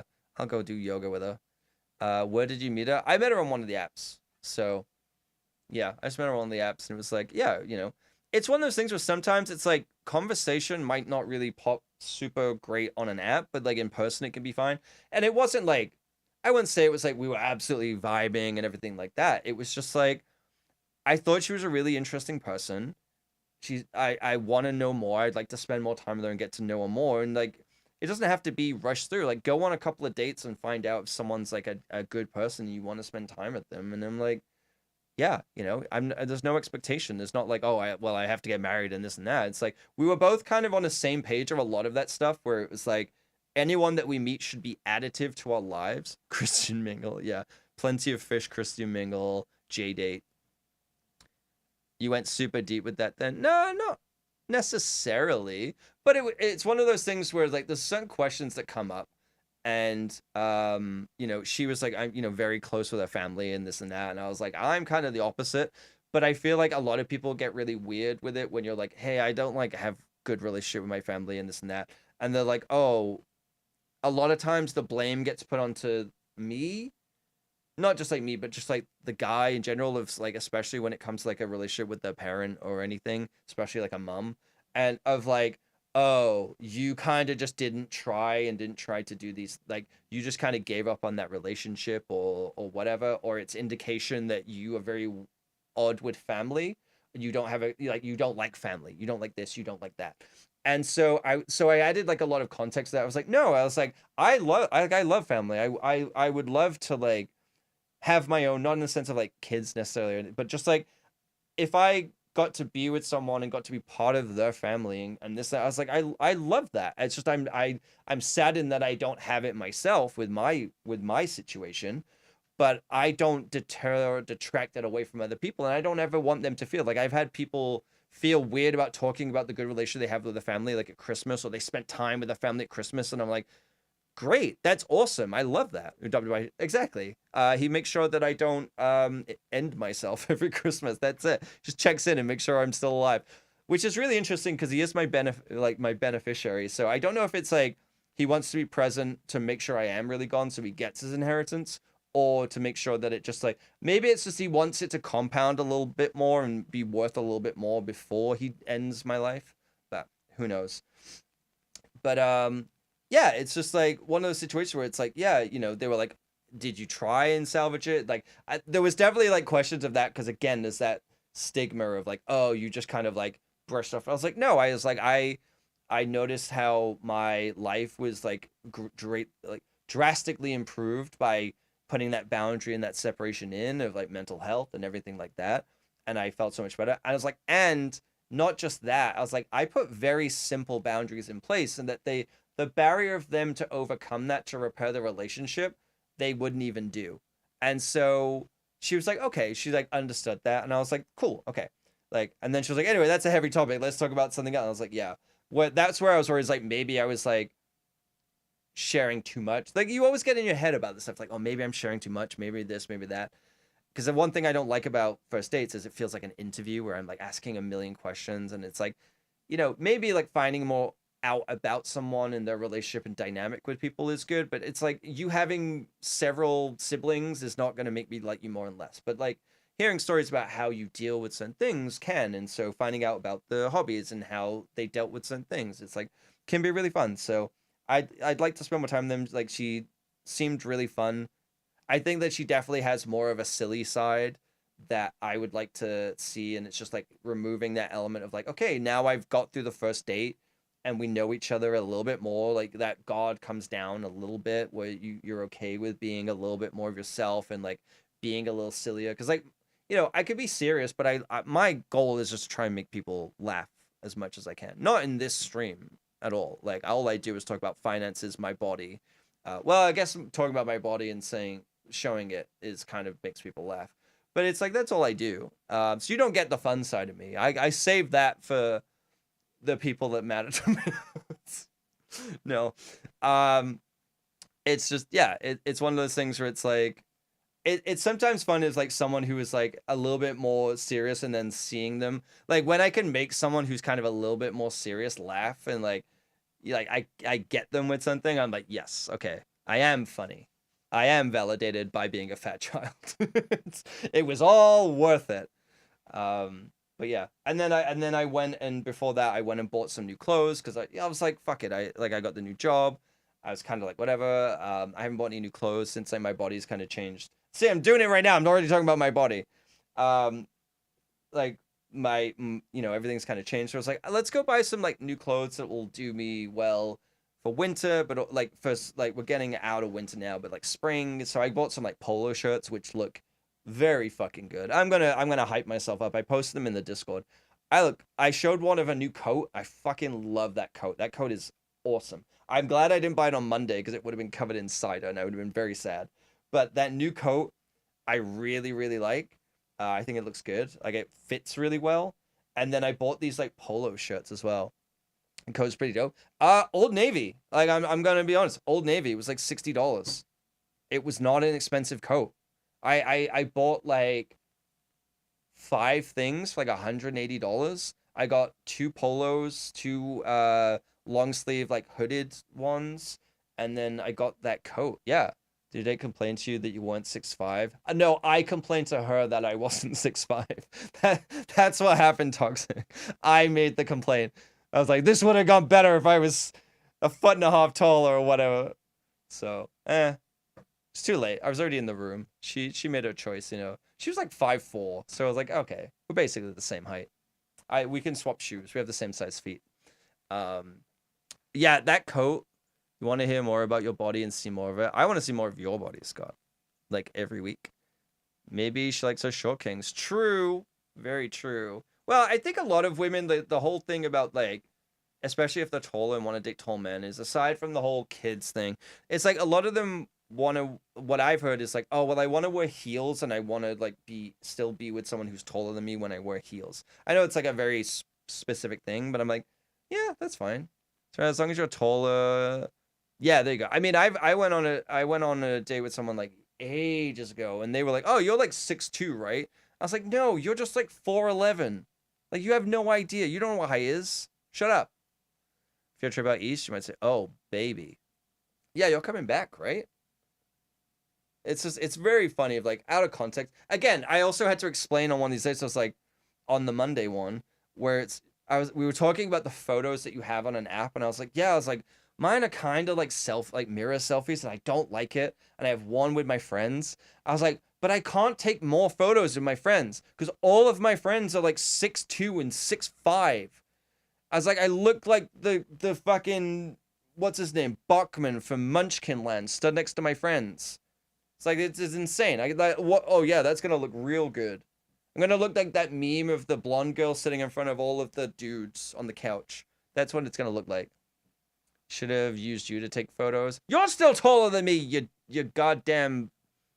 I was I was gonna call you something that I really shouldn't, and it doesn't make any sense. And I'm glad I stopped myself.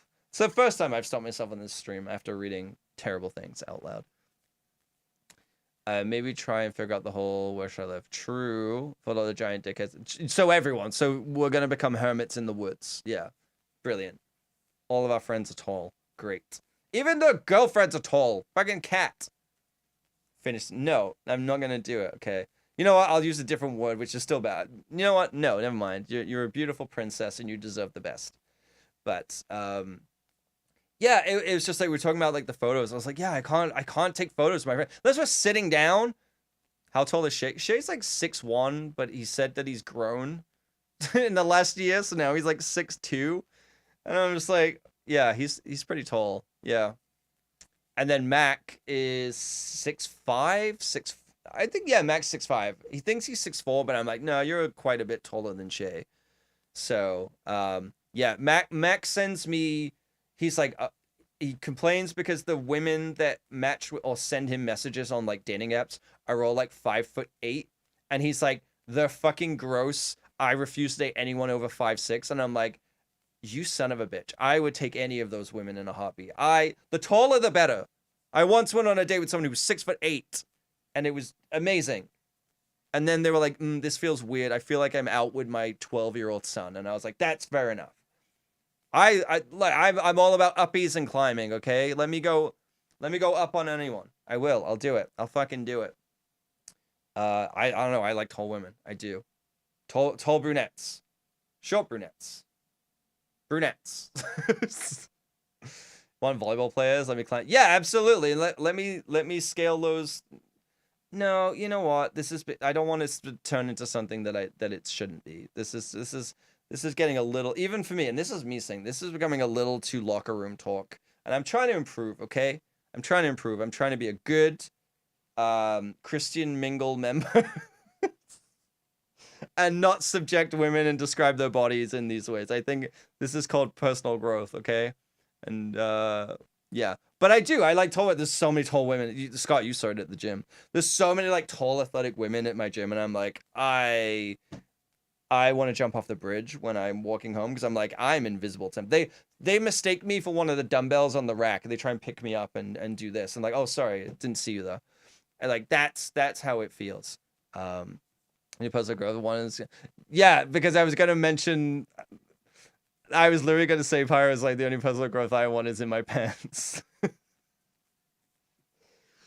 That was where we would go. I think we were on the same track with that. I think we are on the same track.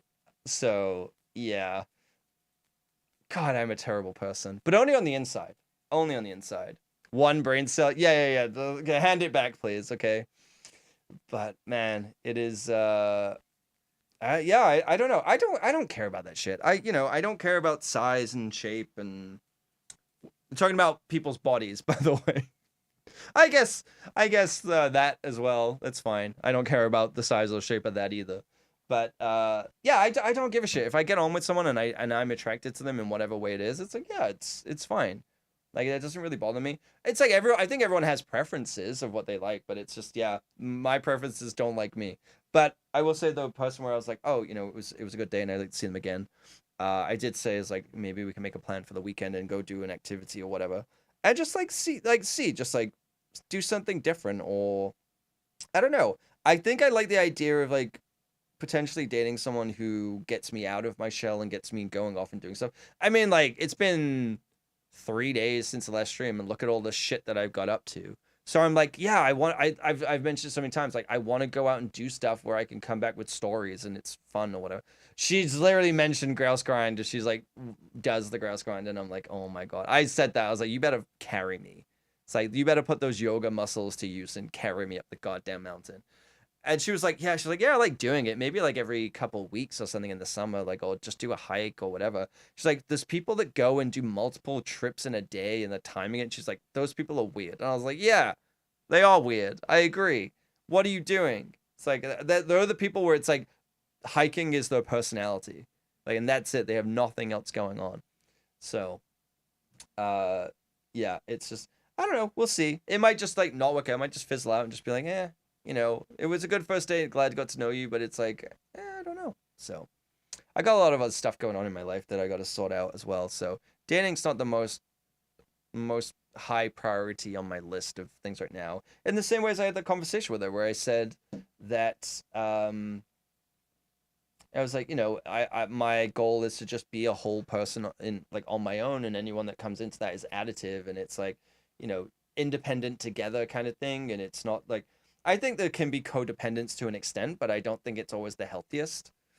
And so, yeah, and they seem to be on the same page with that. So taking the time and being very like selective with who they spend the time with, and if they want to spend time with them, they will, and if they don't, they don't. And I'm like, that's more than reasonable.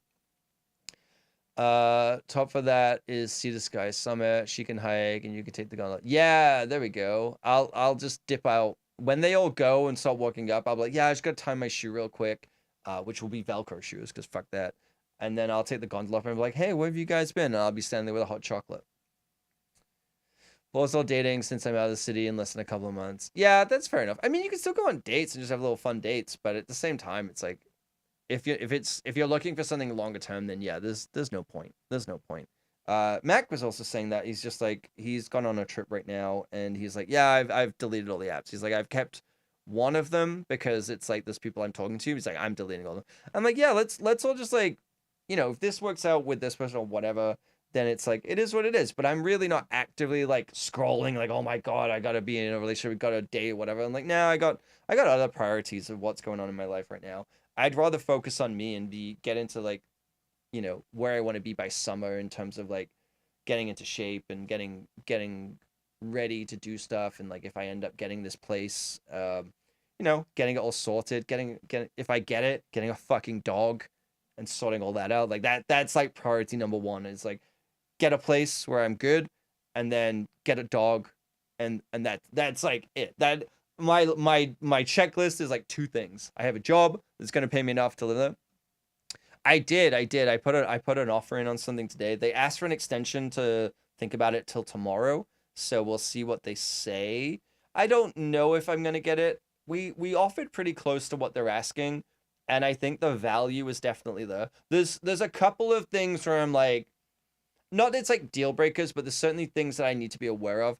That next to it is a plot of land that had a development permit approved in like 2024 in like January, but nothing's gonna happen. So like eventually it's gonna be a fucking construction site next to it, which is gonna block the sun coming in. Like not the whole day, but certainly gonna stand in front of the building. So it's like the view will change. Maybe the value will go down a bit because of that and everything. So there's like that where I'm like, that's not a deal breaker to me, but I can see why for other people was. And they're always like, oh, resale value, resale value. Yeah, that's exactly what I said. I was like, that's 10 years away. Like, if that just got approved, that's at least 5 years away. Like, oh, the resale value. And I'm like, I understand. Like, I'm buying a place that I want to live in. That's my priority. That's my priority number one is I'm buying a place with the intent to live in it and have a functional space that works as a livable space. Because I think that if it's somewhere I want to live, even if it becomes down the road where I want to sell it or want to rent it out, then someone else would want to live there too. If I'm buying a space just for the sake of buying it and not really giving a shit about the other stuff, I think that's a worse investment. Like this thing it's got like the bedroom is on the opposite side of the apartment from the den. It has a den like this that's bigger than this. It has a balcony. It has AC in the bedroom. It has storage locker and everything. Like it has so many good things. The only downside I would say in its current state is that it gets very warm because it's being hit by the sun for like most of the day. Like it was very warm in there even today. And I was like, okay, but there's solutions for that. Like it has blinds and they'll only do so much. But I've like looked into it. You can get residential IR like you get the IR UV film for the windows and it cuts like so much of the heat down. Real estate value will almost always increase. It will. And it's like, again, if I'm paying rent, it's like, oh, if I'm paying rent, I'm pissing the money away. Like yes, I haven't put the down payment down so that can grow and whatever. But it's like I'm pissing money away. Or if I'm at least paying into the mortgage, I'm paying into the equity of the property, right? So regardless of if I never sell it, I can always take a HELOC out against it. I think I've said HELOC like 5 times this whole stream. But I can take a HELOC against it. If I don't do that, I can rent it out if I want to and upgrade or whatever it is. Or even if I sell it in like X amount of years, it's like, okay, yes, when you pay on a mortgage, you pay the interest, especially with interest rates right now for 500 or 6,000. I don't know. I don't know what the price is, but like, it's like if you buy a place now for $600,000 and you pay interest, the interest rates are now, you'll end up paying $1 million by the end of 25 years, right? So you're paying $1 million into it, and the place might not even be worth that, or you might technically break even for what you've paid. But if I'm paying into rent, I'm getting nothing back of that. Like I've paid, if I stay here for another year, I'll have paid over $100,000 in rent in 5 years, and I'm like, yes, I've had a home for that time, and I've not had to put a down payment down and all that stuff, but I'm like, that is a shitload of money that I have just given someone else to pay their mortgage. I am HELOC, yes. Yeah, I mean honestly the den is like 6.5 feet by like 8 feet.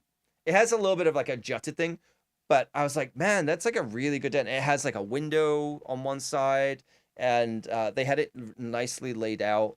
And I was like, yeah, you could absolutely fit like a little pull-out bed in there and everything.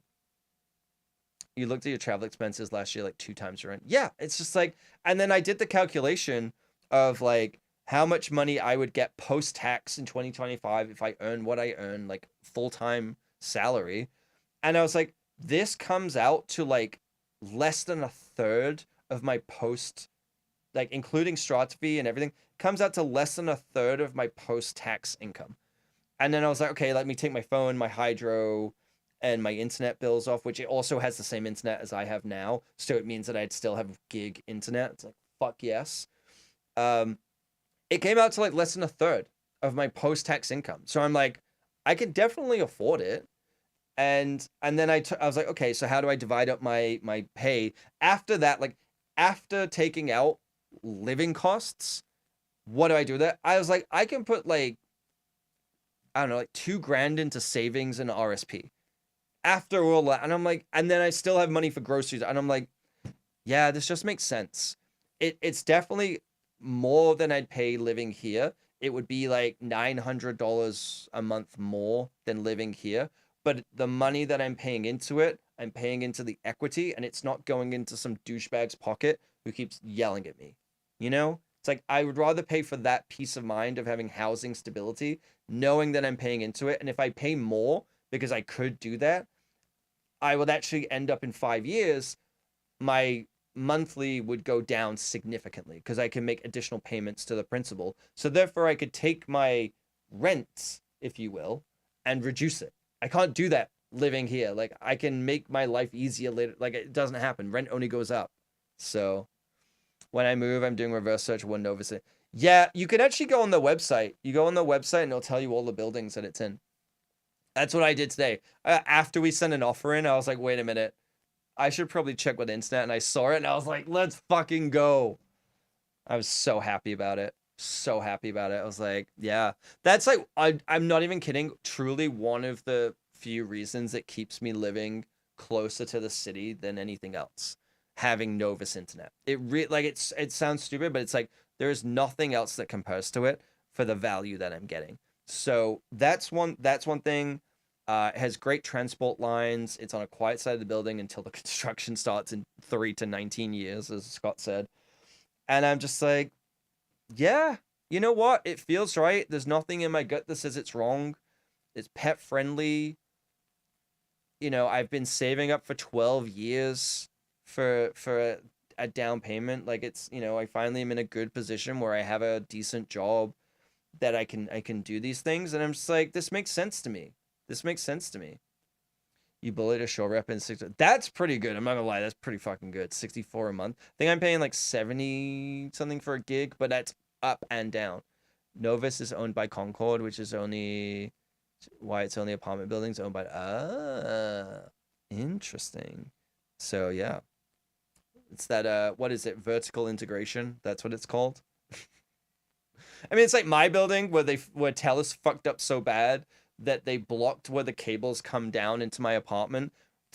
They blocked it so other companies couldn't put cables in, but they did it so bad that when they did the whole building upgrade, they couldn't put the cable into my apartment. So my apartment in this building is the only one in the entire building that does not have Telus gig fiber because they fucked themselves over by blocking themselves from being able to pull the cable through.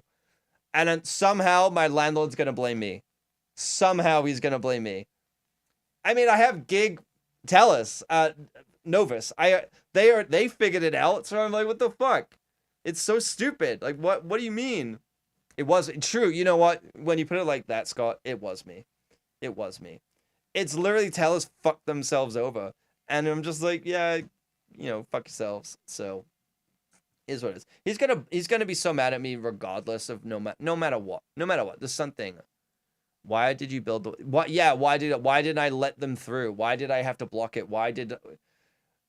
Dude, like the things he's yelled at me for. One, he yelled at me once because when a workman came in to fix the washer dryer, they left a receipt and they put his name down. They put his initial and his last name, and he yelled at me for not getting them to put his full name on a receipt that they'd pre-written and sent by mail. How would I possibly have had any control? How would I know that? How old is this guy? I don't know, like late 50s? Did you sneeze? Landlord's mad. Oh my, like, dude, he's insane. Like the one time I told her, like when I had a dog and he came to the apartment. He didn't knock. He just fucking walked in, used his key and walked in. And Teddy started growling at him. And his response was, I think your dog has behavioral issues. No, dickhead. You're a strange man who's just walked into his home. And he's defending the home. And like you walked in and went and tried to grab him. He doesn't know who you fucking are. Like, have you ever met a dog before? Seeing my landlord in chat maybe 5 times since I moved in. It's always forwarding building notices between each other. And they're not. That's the dream. I don't even get that. I get the actual company who runs the building. They send it directly to me because I live here. No, it's 1,000% not toxic. It's thousand, but this is what I mean. It's just like he just doesn't. He thinks the rules don't apply to him because he thinks because he owns it, he has the rights over that stuff. That's what he thinks. Um, so yeah, that's actually what he thought. He thought that like he was like your dog has behavioral issues because yeah, he's fucking great. He arranged for people to come in to change all the blinds in here. While complaining to me that he wasn't making enough money on the apartment, he then paid some company like $5,000 to replace all the blinds. Didn't tell me about it, and they showed up on a day to like measure everything. And I was like, "Who the fuck are you?" And they're like, "Oh, this." And I'm like, "Yeah, you need to like." I'm not mad at you, but I'm like, you guys need to let me know because he's not doing that because he can't do this. You're gonna miss him if most notice more confirming things. Yeah, it'd be nice. Like my landlord leaves me alone 99% of the time, but every year when it comes to renewal, it becomes a fucking nightmare every single year. And it's just like I just don't get it. I just don't get it. Like this year as well, it was like he sent me that woe is me letter 4 months ago and was like, "Yep, we're gonna renew. This is the price of the rent." Cool. I'm operating on the assumption that we are extending the thing. Great. Gets to January, sends me an email. It's like, cool. When are we like signing this new lease? Even though I shouldn't have to because it does, but whatever. And he's like, yeah, so the rent's going to increase by this amount. And then he's like, maybe I should run a credit check on you now that the rent has gone up. As if like that makes sense. Like again, he thinks I don't know what he thinks. You running a credit check on me because you're raising the rent $60 a month? And then the next bit was like, then it was like, because when I moved in, the rent was significantly less. He then was like, yeah, now that the rent is a lot higher, maybe I should collect more of a security deposit to like offset what it is. And I'm like, yeah, that's not a thing. I don't pay you more money every year as the rent goes up for a security deposit. That's fucking like that doesn't exist. That's not a thing anywhere. And then yeah, it's so fucking weird. Best move, your landlord is a corporation, everything. Yeah, I would love it. Either own myself or move where it's like it's a rental building. Once year inspection for the insurance. See, that's the other thing. He sent Ian, sorry, Little Stone Communication otherwise. He sent me an email last year saying that his insurance company had labeled him an absentee landlord and he had to start doing inspections of the apartment. So his property manager, his accountant, is going to do inspections. They have not been here and they have not done an inspection. So I don't think his insurance is legal. I think they've either lied on documents to say that they did it when they didn't do an inspection. But they never did a move-in inspection. They've never come and done any inspection or anything like that. It's bizarre. Technically, he should have gotten a renewal notice, but he didn't. So rent would still be. That's not bad. That's really good. That was your last place in Vancouver. They were more of a slum corp. Yeah. I'll do you need to find landlord training. So I think my suggestion, also landlord training must be paid for by the land. Yes. I think as much as it might be good or bad or whatever, I think if you are going to be a landlord in BC, maybe anywhere, you should have to register as a corporation. I think you should. Because if it's being operated as a business, it should be ran as a business. Because yeah, you'll have to file taxes and things like that as a corporation, but you get write-offs, you get all of that stuff. You can write a lot of things off. I don't think that someone should be able to do this and not run it as a proper business because the amount of cowboying I've seen is fucking insane. And they should have to abide by the tenancy board. Like not just operate in this way of like vibe checks. I'm like, no. Just because you don't like the fact that what you're doing is illegal does not make it legal, Like me calling out the landlord saying what you're doing is illegal. It's like, I don't like when you use these terms. It concerns me. Yeah, it concerns me too because you keep doing illegal stuff. No move-in inspection means you automatically get deposit back. They can't prove anything. Yep, exactly. Yep, 1,000%. Not only register corporation, register a website reporting shit.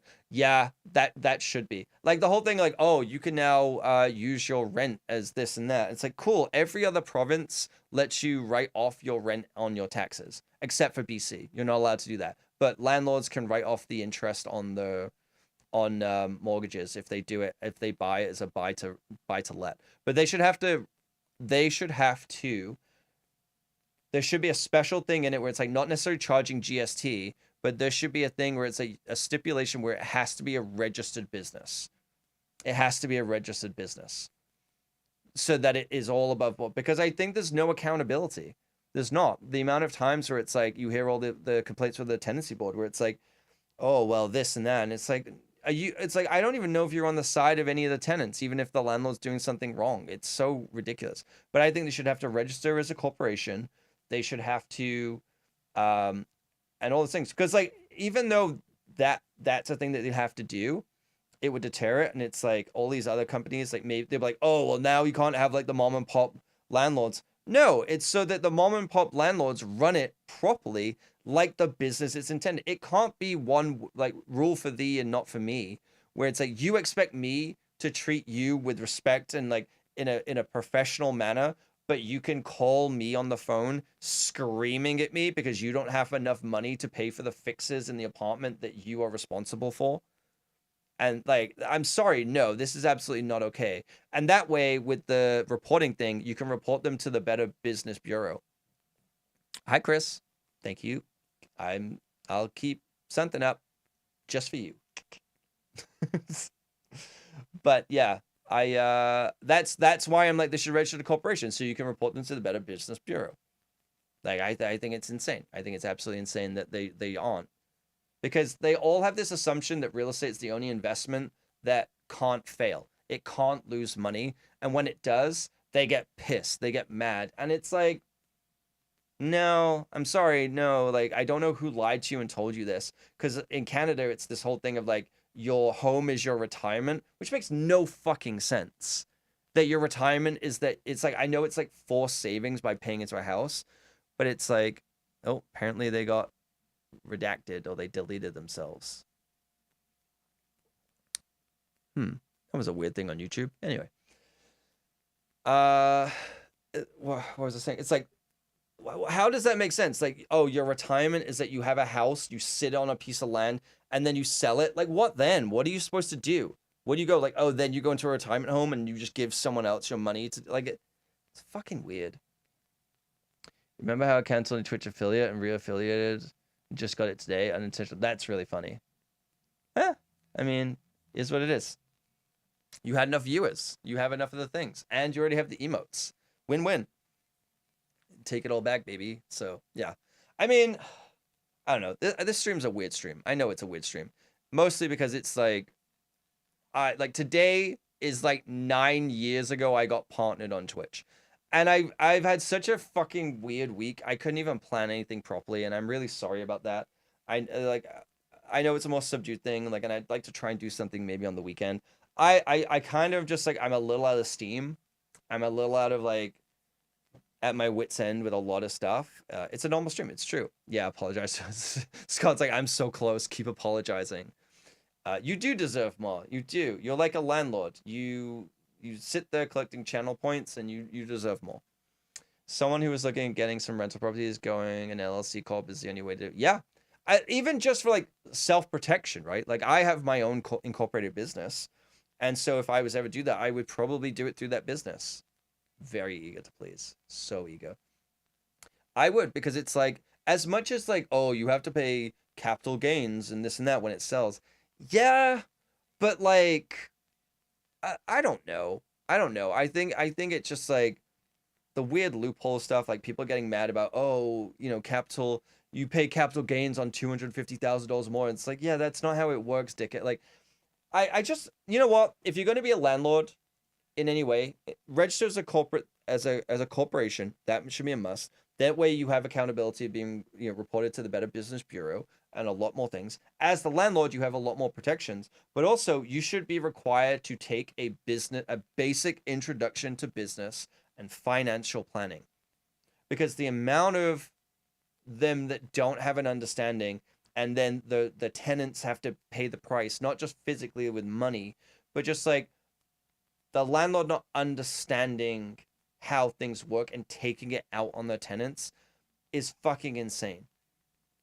Also, corporation, you can own a house and then you can technically use it as an expense. Yeah, well, that's the thing of if you take out a mortgage as a business, which is it would essentially just be a loan, you can write off the interest as a tax deductible expense. You cannot write off the interest on a mortgage, like a personal mortgage, unless you do the Smith maneuver.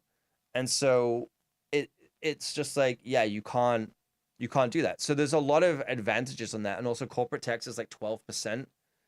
And I'm just like, yeah, just, yeah, it costs a lot more to file, sure.